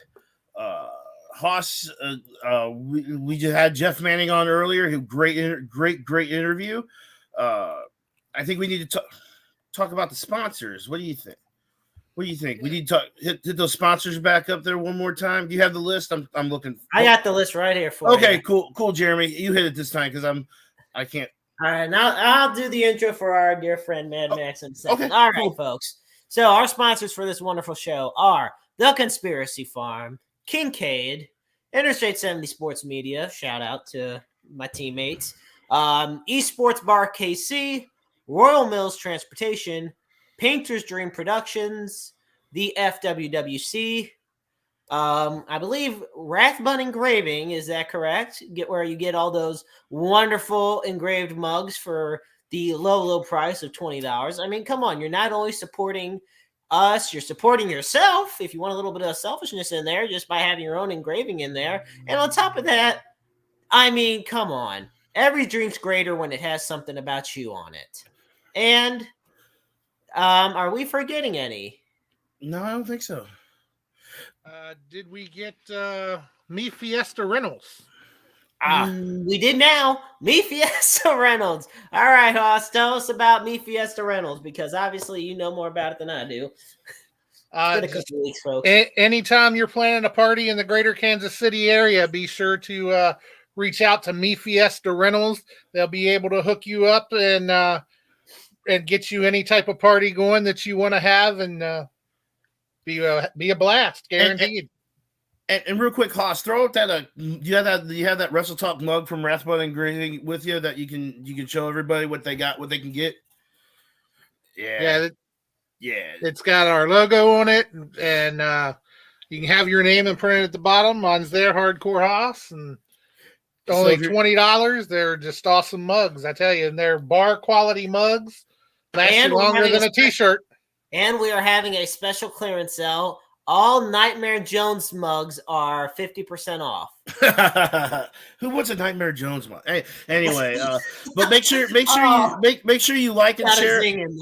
Make sure you like and share the podcast. We'll get with Night Owl later on and pick us a winner from you can win some swag. We'll get you some swag from WCWC from Jeff Manning. So I think it's time. You ready for our second guest, Jeremy? I am. All right, you take it over. You got this one. I love it. All right, folks. This guy is somebody who considers himself a headbutt artist. He is a longtime professional wrestling fan. His signature move usually is the pile driver. Now, he is trained at the SPW Academy under the guidance of Mark Anthony, Marty Reed, and the Mid-Atlantic badass Damian Wade. Ladies and gentlemen, it is Hardcore Hoss, Chris Roedel, and the Maestro Jeremy Carp's pleasure to bring to the Wrestle Talk podcast the one, the only, Mad Maxx Morrison.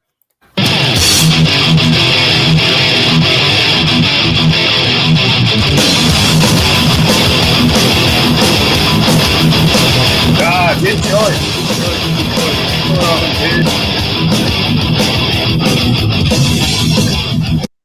Wrong button. Sorry. What's going on, dudes? How's it going, Mad Max?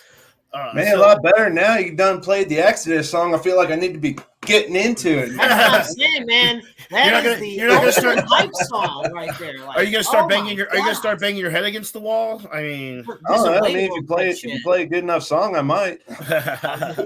So I know Hoss had some questions to ask you. He wanted to start off the interview because he's seen you in action up there in that area. So sure.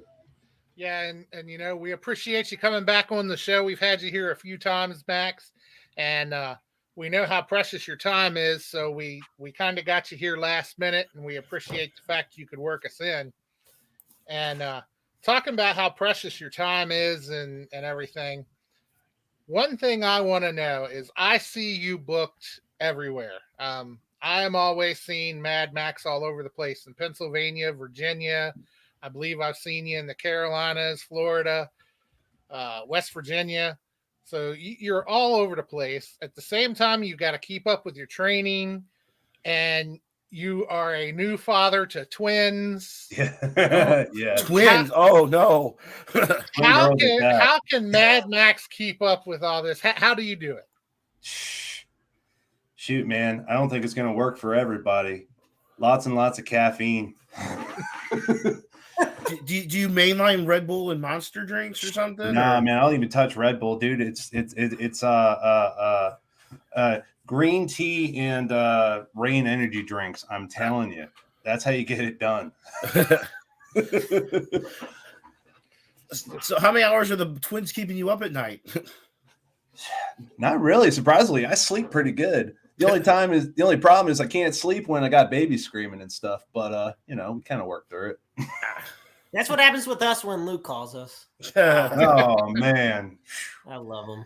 Man, the show's punching bag. He's getting all kinds of heat tonight. Right, it is. When the babies are screaming, that's what mama's for, right? Nah, we try not to, man. Headbanger's pretty good dad around here. Like when I take up half the duties when things go down, because it's when I come home from work or I come in the door, their eyes light up, big smiles, and mom's like, I keep telling her, babe, you're the main event. I'm the special attraction, man. So how old are they? Are they brand new or? They're fairly new. Yeah, they're going on 8 months here soon. And they're already characters. They're so funny. I love them to death. They're beautiful. Awesome. So I found out through the grapevine, thanks to Hoss, that on the 13th of November at Voltage Wrestling in Waynestown, Pennsylvania, you're going to get to take on a true legend in the wrestling game, Cowboy James Storm.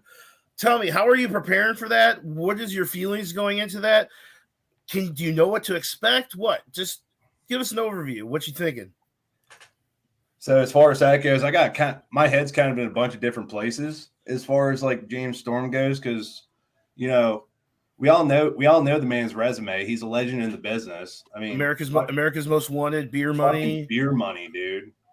So for me, because I'm a beer drinker too, and I like Jack Daniels as much as anybody. So I think what could ever happen between me and James Storm, there's going to be a fight, yes, but there may be a lot of drinking involved too. I also say yes. So I'm having to get myself physically equipped for the match, but I'm also having to get myself physically equipped for the match after the match.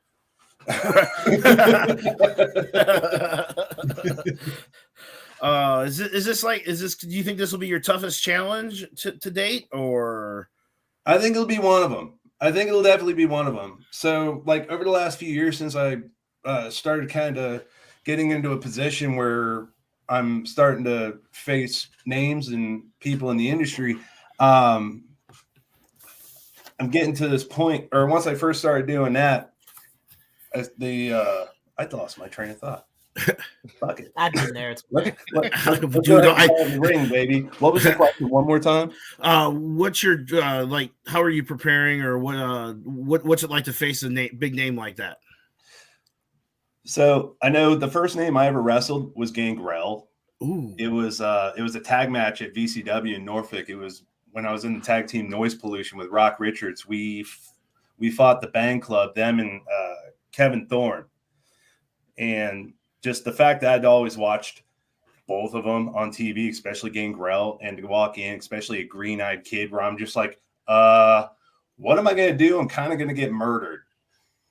Right. And you have to agree that the Brood music was probably a top five wrestling theme song ever. Oh, absolutely, dude. It got played out in all my video games for years, man. That was one of the best. But once I got in there and finally started to feel it, then it really wasn't so bad. Because I was like, you know what? I'm doing what these guys are doing. And they're showing me how to do it. So fucking this is great. Right. So it's like after doing that a bunch, because I've got to work with a few names so far. I've been able to work with them. I've worked with James Ellsworth. And I've actually tagged in a match with Rhino. Ooh. Probably right before COVID. And each time learned something a little bit different. So feeling more and more like I can hang with these dudes. It's pretty rad. Cool.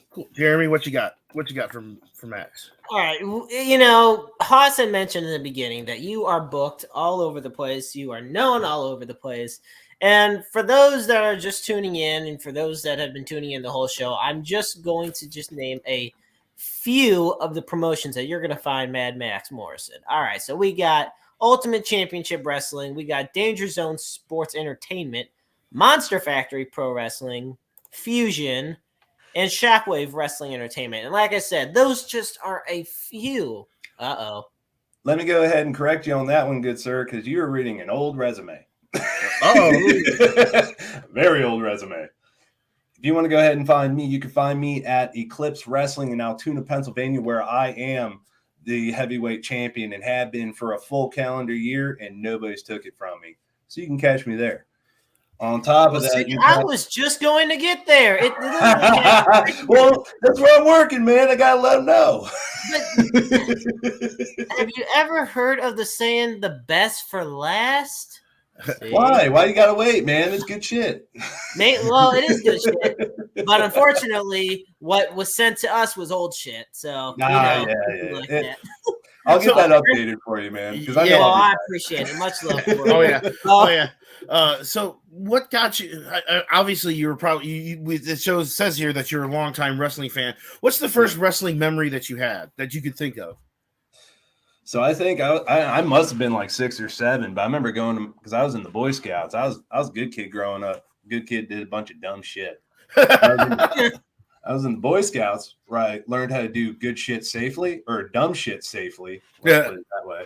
I remember going to my scout leader's house, and that was the first time I saw the Road Warriors on TV. I saw the Road Warriors and Sting, and they were just like big, yoked up, looked like comic book dudes, and like covered in face paint. So I was like, dude, this is cool. What the fuck?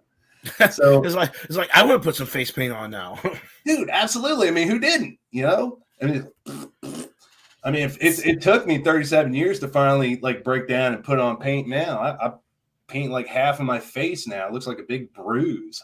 Right. It's like you got punched really, really hard right in the face. But I mean, yeah, I get punched in the face, dude, but I hit people with my head a lot harder, man, and a lot of times. It gets kind of purple sometimes. yeah, I was just scoping out your Twitter handle. The Wild-Eyed Headbanger is you said, and you also have in your bio that you're a living cartoon. Yeah. So does that have significance, or is it just because that's just how wild and crazy you can get? Little bit. It's kind of like mindset.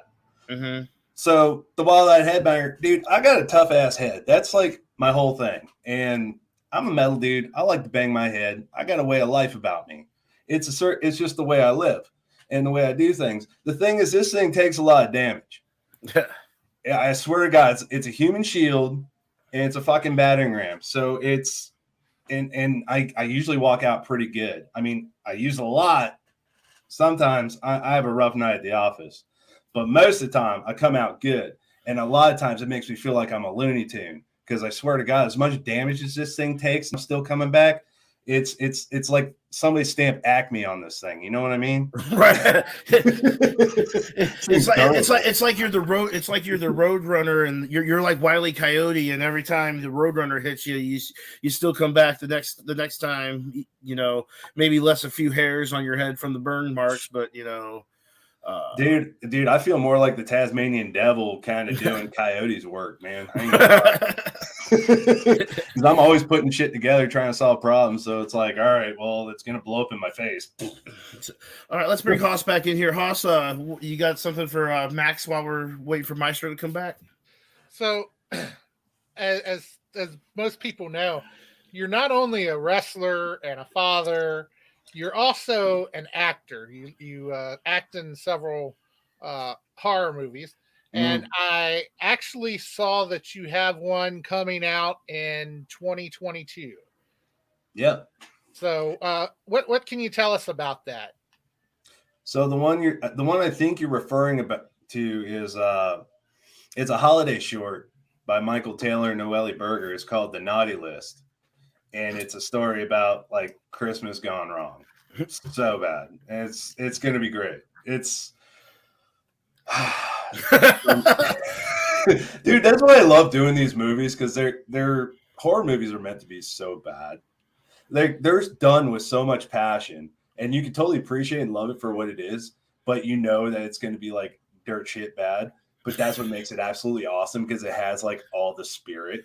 It's There's kind so of like much spirit and vibrance that comes from it. It makes it enjoyable. That's what makes it fun. That's why I love doing these kind of movies, because we got a bunch of them that are supposed to be coming out. I got one coming out hopefully by Christmas this year called Shriek Show. We filmed that like over the course of the last like 2.5 years, and that's finally going to see the light of day. It's like that proverbial car crash. You just can't look away. You know it's probably bad, but you just can't look away from it. It's you probably should. Like, you shouldn't be watching this stuff, but you totally want to. It's also like maybe it's to the point where it's so bad it's really good, and you know it shouldn't be as good as it is. So, or as entertaining as it should be. Oh, well, that's like some of the best, man. But as far as like the acting goes, I've been branching out a little bit over the last year too. Because I know during COVID, I had my own podcast going for a little bit, and I started networking, and I met up with some different filmmakers that were running in different genres. So I have a cameo in a crime drama called Brazen Impact from Absurd Pictures Productions. And that was cool. That was really cool. Got to get in an MMA cage, got to fight, and good time. It was a very good time. So speaking of... I did a exploitation film with Cinephoto. It's called Heavy Duty Man. Nice. It's about a fat dude in a gym that gets trolled and tormented, drinks a special potion, becomes a big fat ass badass. And, awesome. Oh, dude, it's the best. Can you pass some of that potion on to me, because I need to become because I'm the big I would be the big fat guy that's in the gym. You know, I was about to ask that same question.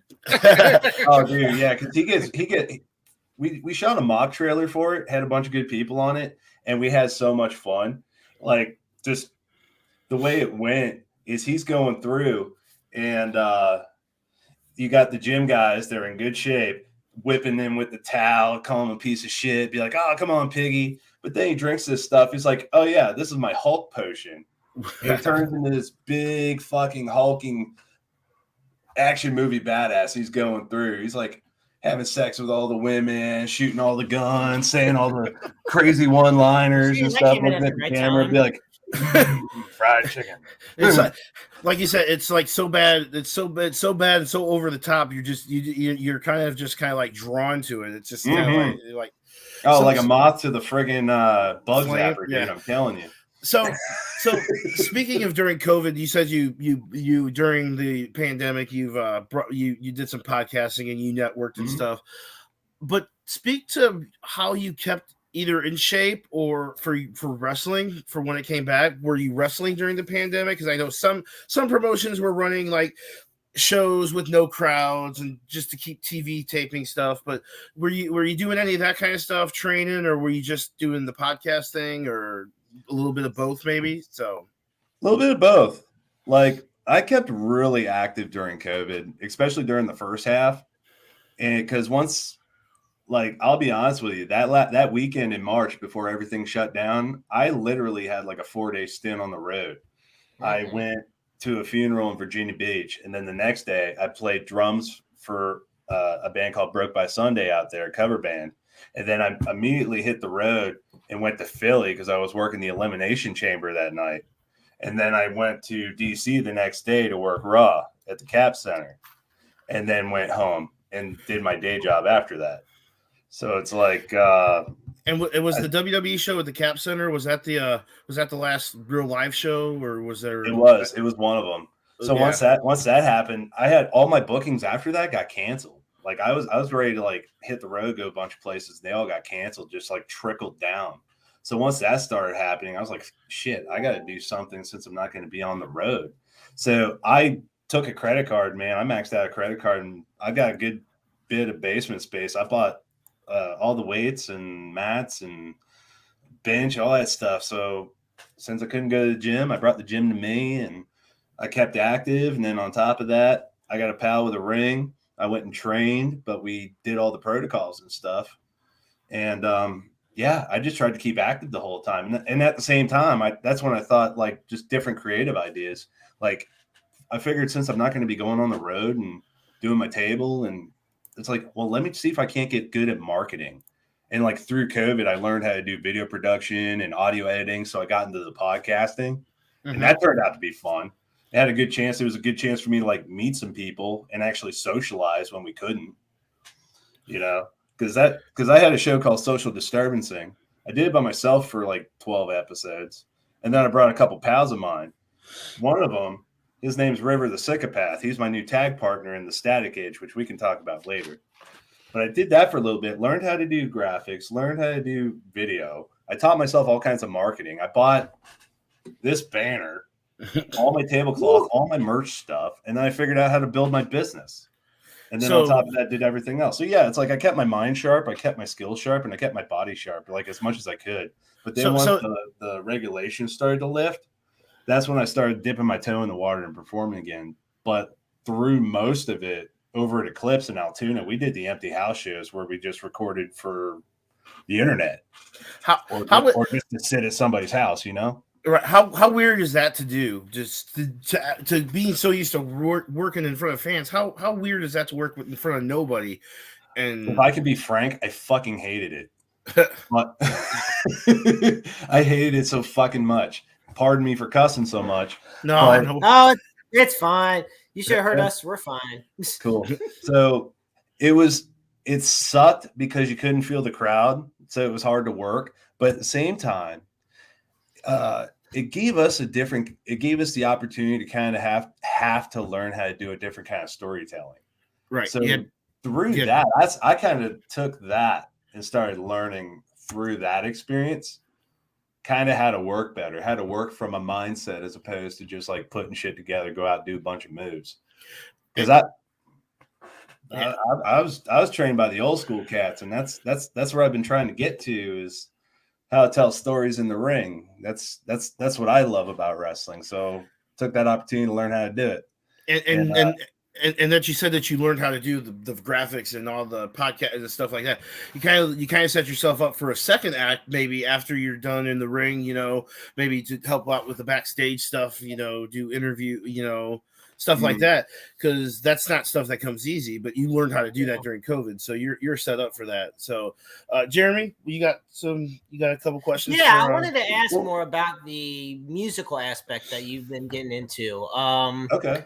I mean, so for you, have you had any really out of this world experience, this unexpected experience that you had going into? I know it wasn't something, especially with COVID and everything going on, but has there been really something that really has been etched in your mind with being in the industry? I mean, I've got a lot of experiences and a lot of stories. I got a lot of great memories with absolute like gems of people. But at the same time, when I got into the business, I got in kind of older. I got in at 30. I started wrestling at 30 out of college. But before that, I spent like 16 years in the music industry. And I was hopping around doing jobs, doing production jobs, and then I was playing drums in bands and making a part-time living. So I knew the business side of the industry. But to learn the wrestling side and the character side and that side, it was a little more difficult. But then, coming in, knowing how to market myself and market and do an independent business, because I got a vendor background anyway, right. it kind of made transitioning easier. So like, especially during this whole COVID thing, it really kind of gave me the kick in the ass to even think about focusing on my brand and my marketing and everything. Because essentially that's what's getting my name out there and getting me looked at, is the fact that my name is plastered on literally fucking everything you can. Yeah, like the banner behind you. Dude, that's something people don't realize, is that's the shit that gets you over. Because that's the shit that sticks in people's mind because they can't help but see it. It's the same thing. Right. All wrestlers should have some kind of a merch, maybe not right when you start, but like when you start building a character, you need to have some kind of a shirt to, because if you want people to know who you are, I mean. Yeah, well, it's like essentially you want to be able to tailor your merchandise to match your character in a sense. Like, what would this guy, like, what would he have? What would he sell? What would be his style or her style or their style? And it takes a while. You start off with the idea. You start off with the t-shirt. You start off with the stickers. You start off with the photos. And then as time goes on, you learn tricks by just picking people's brains, looking at tables around the room, looking online. Right. And it evolves. Like I've been in the wrestling business for maybe 7.5 years now, going on 8. Right. And it took me this long to get my shit together. I mean, it was an evolution. Right, and during COVID, a lot of wrestlers were even selling their logos on face masks on pro wrestling tees and stuff like that. I've got those. I've got them on my personal shop site. Right. Exactly. Well, when you talk about that, you mentioned that you had basically gotten into the wrestling side of the business at 30. Now, going into that, confidence-wise, because wrestling, as with anything in life, is just as much mental as it is physical. Mentally, were you telling yourself, what was your confidence level like at this time, getting into the business at such a late age? Not calling you old, I promise. I'm just saying, No, I don't give a fuck, dude. I'm old as shit. I feel it. I don't offend me none, man. That's a fact. Let me guess. Man. The day after you wrestle, your body kind of hurts for a little while, huh? It gets sore, but funny enough, man, I feel like Wolverine, man, because I always bounce back fairly quick. Really durable. Awesome, man. I love that. I love hearing that type of thing. I get the shit beat out of me, even in my day job. But no, it's wake up, do it again, man. Every day. You gotta love this business. I mean, if you didn't love this business, no one would be in it. If you can't succeed in it if you don't love it. Honestly, if it weren't for this business, man, I wouldn't have learned discipline. I'm gonna fucking say that right here. If it wasn't for the wrestling business, I wouldn't have learned discipline. You'd be a drummer, going from town to town with other bands, probably, right? Or no, I'd still be a drunk loser piece of shit living where I was. Yeah, I love your attitude. It's a great. I mean, you just kind of like whatever, take it as it comes, and the rest. That's what you got to do in life, man. I mean, if you don't expect anything, how can you be disappointed? You know what, we asked Jeff Manning when he was on, since you've been around for about 7.5 years, what is your advice to a new wrestler coming in? What would you tell a new wrestler coming in? I love this question because I have so much shit. Dude, it's like, sit down, pull your notebook out, man. Pull out a recorder, dude. I got gold for you, man. This shit'll get you through. So are you saying you'd like to run a seminar for the new kids that come into the business? Dude, I'd love to teach some stuff, man. I got skills I could totally pass on when my time is done. Because even now, it's like, I don't know how long I'll be in the ring. There's no telling. But I could always be in the business. Right. Always could be in the business. I mean, because with, like you said, with all your stuff that you've learned during the pandemic, you're setting yourself up to be, in the backstage area to agent matches. That would be my advice to the young kids coming in. And I do say kids, generalized, everybody, anybody just getting in the business. Seriously, if you've got skills, you got a background and stuff, keep crafting those while you're crafting this one. Because there's no telling what you're going to get yourself into the further you get along. Because you don't know what opportunities come through. You don't know who you talk to. You don't know who somebody might grab you at a show and be like, hey, I need you to do this. And if you kick ass at it, dude, that's money in your pocket. You're writing your own check. Because you do enough of that, you become valuable. You become a utility player. So not only can you wrestle, but you can run sound. Oh, you also know how to do posters and graphics. Oh, right. You also know how to make custom music. Oh, you also know how to sew gear. Oh, you also know how to referee. Oh, you have referee stuff in your bag. Oh, you have a suit. You have journalism experience. Cool. We can get you behind a microphone. No problem. There's a job to be had. I was always told if you go to another show, always kind of, you don't want to be presumptuous, but always take your gear because you never know when someone calls off. If like, hey, maybe they need a referee, maybe they need a ring announcer, Dude, there's been times I've showed up to shows even after getting established where I just worked the back. I ran music nights. I took tickets nights. I sold hot dogs nights. It don't fucking matter.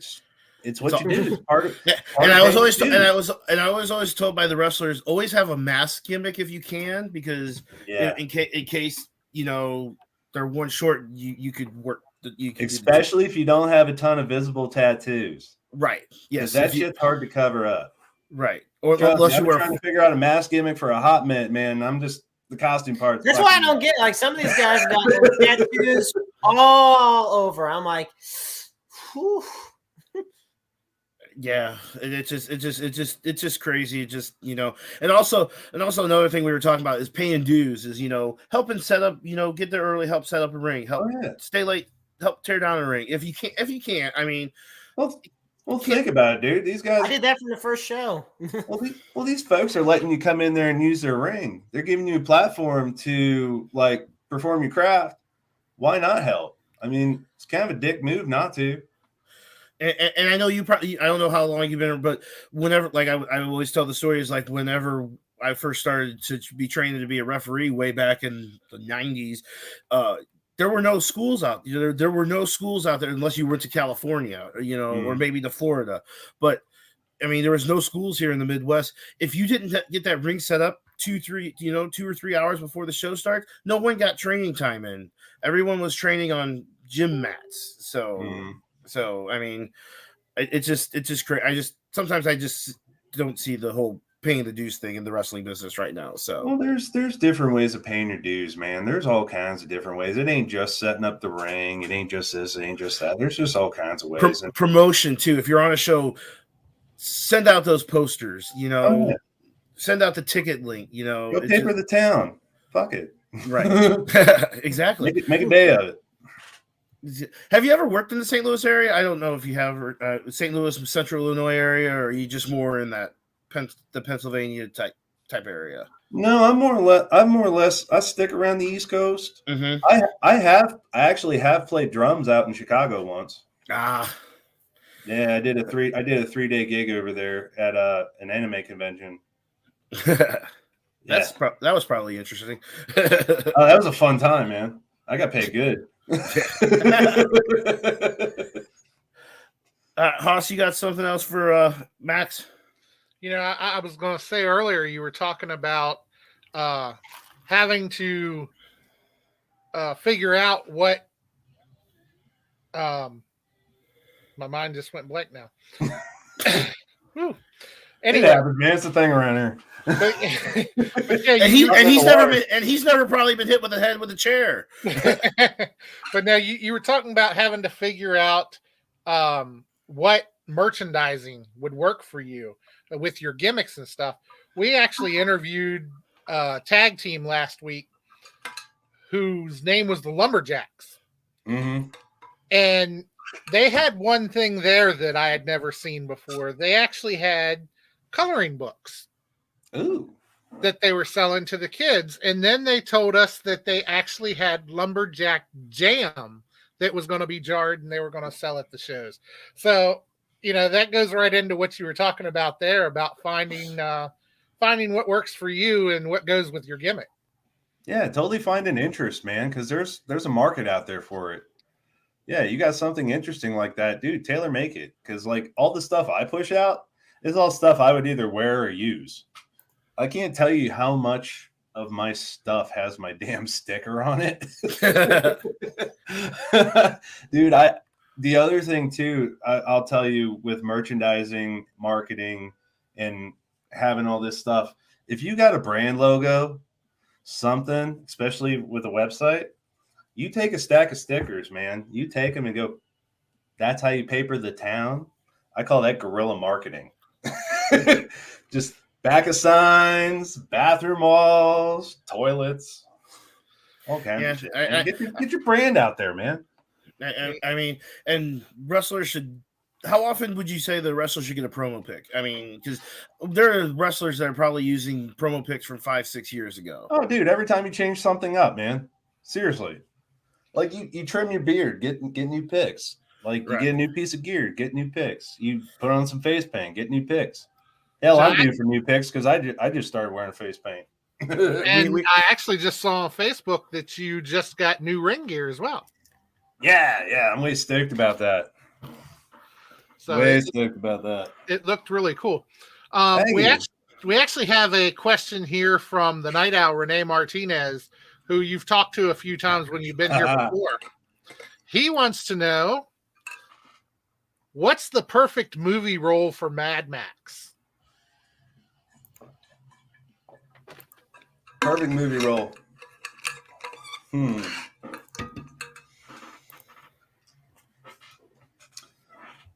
don't know. Preferably something where I get to probably like a Rob Zombie movie. It'd be a Rob Zombie movie, but it'd be a comedy. And Quentin Tarantino would direct it. And then I would want one of the kung fu director, one of the kung fu the people that choreographed the shit. I want them in on it. Cause I want some of that Crouching Tiger, Hidden Dragon stuff with my headbutts. That'd be fucking sweet. And you have some devastating headbutts. I've seen them. Man, these things. He's an artist.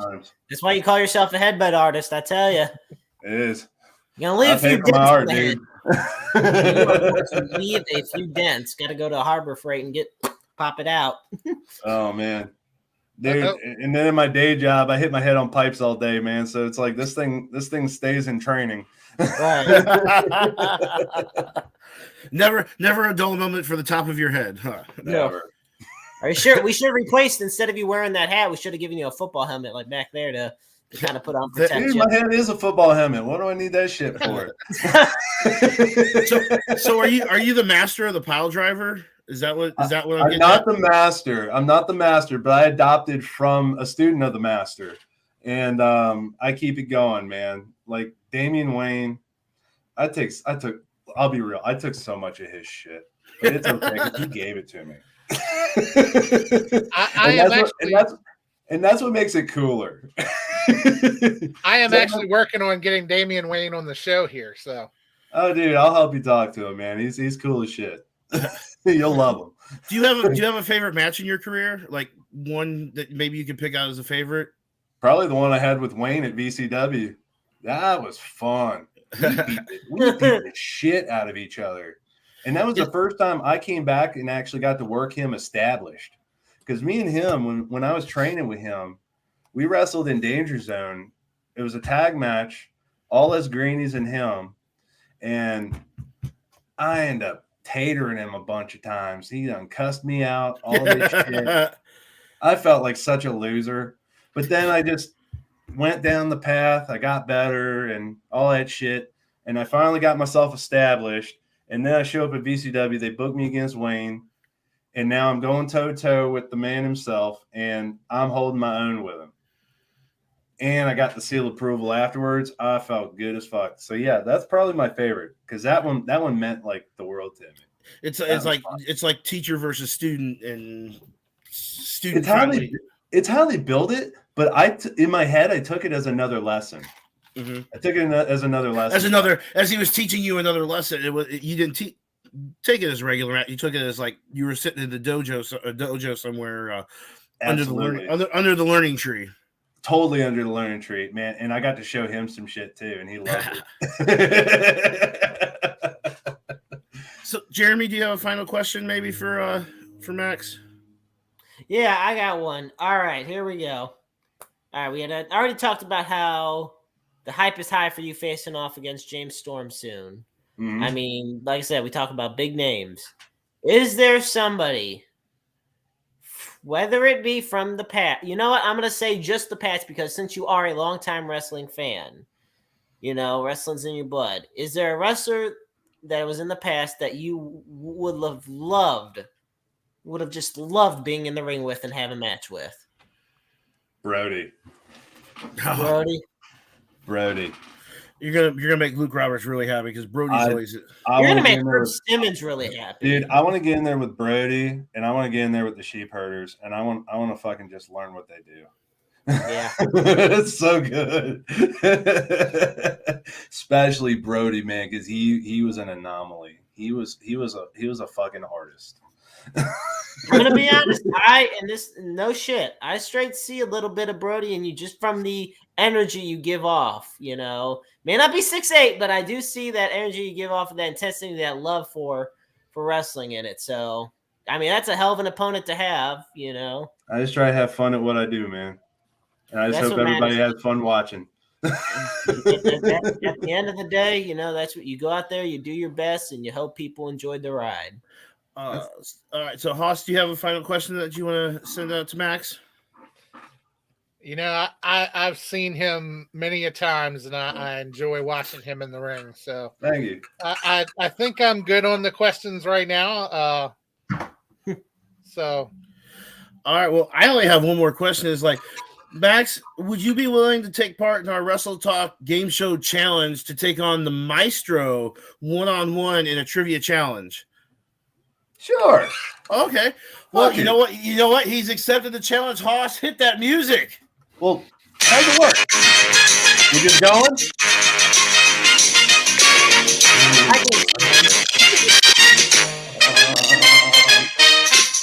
Gotta warm it up. All right.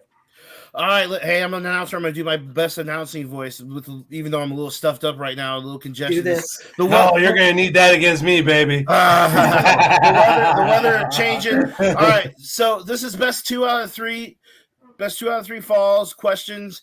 It's going to be Maestro Jeremy Carp and Mad Maxx Morrison. I'm going to ask you questions about a particular professional wrestling topic. Whenever you think they know the answers, shout it out. Whoever shouts it out first gets it. Haas will be the determination if he thinks it's a tie. So, oh crap! And I will tell you, Max, that I believe I was the last host to win a challenge. No. Wait, hang on. Did because when did you win last? Oh, I can't remember. I don't remember. It's been a while. Because the last time I was on this show, the Night Owl can attest to this. I actually did the impossible and swept Herb Simmons. Oh, you swept Herb? Okay, so that was just a couple weeks ago. So, all right. Today's challenge category is shared nicknames. Shared nicknames. I will give you the name of several professional wrestlers that have shared the same nickname. When you think you know the nickname, please shout out your answer. The first person to win 2 falls will win tonight's game. So, are you guys ready? Yeah. As ready as I'll be. All right. Question number 1. Don Morocco, Ole Anderson, and Dwayne Johnson. The Rock? That is correct. Wow. Max is up 1 fall. Jeremy, are you feeling the pressure? I probably would. Max, not at all. Come on, let's do this. All right, question 2: Butch Reed and Jim Duggan. The Natural. Hacksaw. Oh, goddamn! Jeremy is correct. That is right. Oh, all right, fucking asshole. Natural. All right, that was blonde Butch. Jeremy, don't make Mad Max Mac. He's gonna come. He's mad. He's gonna come get you. I'm ready. So, all right, come get me. He's ready for me. This is the deciding fall. Bruno Sammartino and Larry Zbyszko. The living legend. That is correct. Mad Max wins. Hit that music, Hoss. I win. We don't have the DJ Khaled. And another one. And another. No, I was all I do is win. It sounds like the Right to Censor's theme. All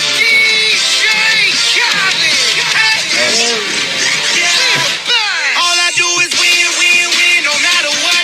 Got money on my mind, I can never get enough. And every time I step up in the building, everybody hands go up. And they stay there, and they stay there, and they stay there. All right. Hey, you tricked me. I thought the screen froze. All right, Max, it was great to have you on the show. Please promise us you'll come back. But before you go, shout out all of your social medias, anything that you want to shout out right now. This is your chance. Let us know where we can find you on Twitter, Instagram, MySpace. I don't care. Just give it all.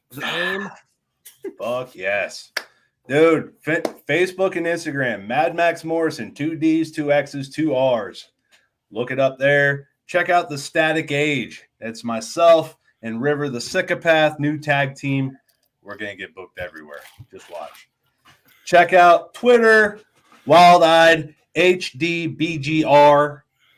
Visit madmaxmorrison.com.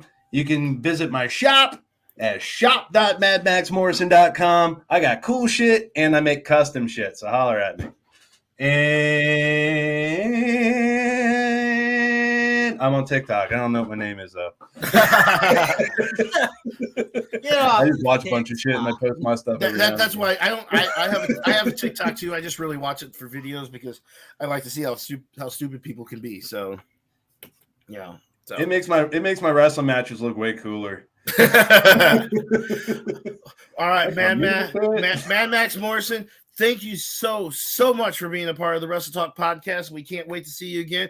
Good luck in your match against James Storm on November the 13th at Voltage Wrestling in Waynestown, Pennsylvania. I haven't heard us say too much, buddy. Waynesboro. Sorry, I can't see. I got glasses on, so it's all good. I appreciate you guys, man. This is going to be a fun time. All right, Max. Stay safe, and we will talk to you again soon. Be well, buddy. Cheers, dudes. Thank you, Max. See ya. Well, gentlemen, how do you think this went tonight? Pretty damn good, I'm going to tell you. I enjoyed it. A lot of roast, a heartfelt farewell. I mean, 2 amazing guests. I mean, can't ask for much more on this podcast. You can't ask for much more. Any closing thoughts from anybody? I just want to say that at this moment, the Atlanta Braves are winning, and I hope that they win the whole World Series because fuck the Astros. And I believe I saw on NXT I know there were 3 titles that changed hands. Mandy Rose did win. Mandy her Rose very won first championship. Right. in WWE. The other 2 Toxic Attraction won the women's tag belts, and I know the Imperium won the tag belts. I Yes, was they not did. paying attention on who won the Braun Breaker Ciampa match, so because we were talking to Max. So, in all seriousness, folks, you know we do these shows because we love it. We love professional wrestling. We love sports. We love our lives. But it would not be what it is without all of you. And we thank you all so much for tuning in every single week. You know, and as I always like to say, life is a book full of empty pages just waiting to be written in. Make your lives worth reading. Exactly. Beautifully said. Hoss, you'll need to get with Renee and pick a winner for the. I have already been in touch with Renee, and we actually already have a winner before we go. Okay. And so for the swag tonight, it'll be Shelly Conway. If you can get in touch with us, we can get your address over and get you your swag. Awesome. So, well, gentlemen, I guess there's nothing else to say, but let's do this again sometime. I will be back. I will be back on next week as a co-host. I don't know who's going to be with me, so I know Hoss will be here. Hoss will be with us because he's got to run that. He's got to run that board. But we'll figure that out later. So all I gotta say is I say this every time. Yeah, Big Sexy and the Wrestle Talk podcast out. Peace.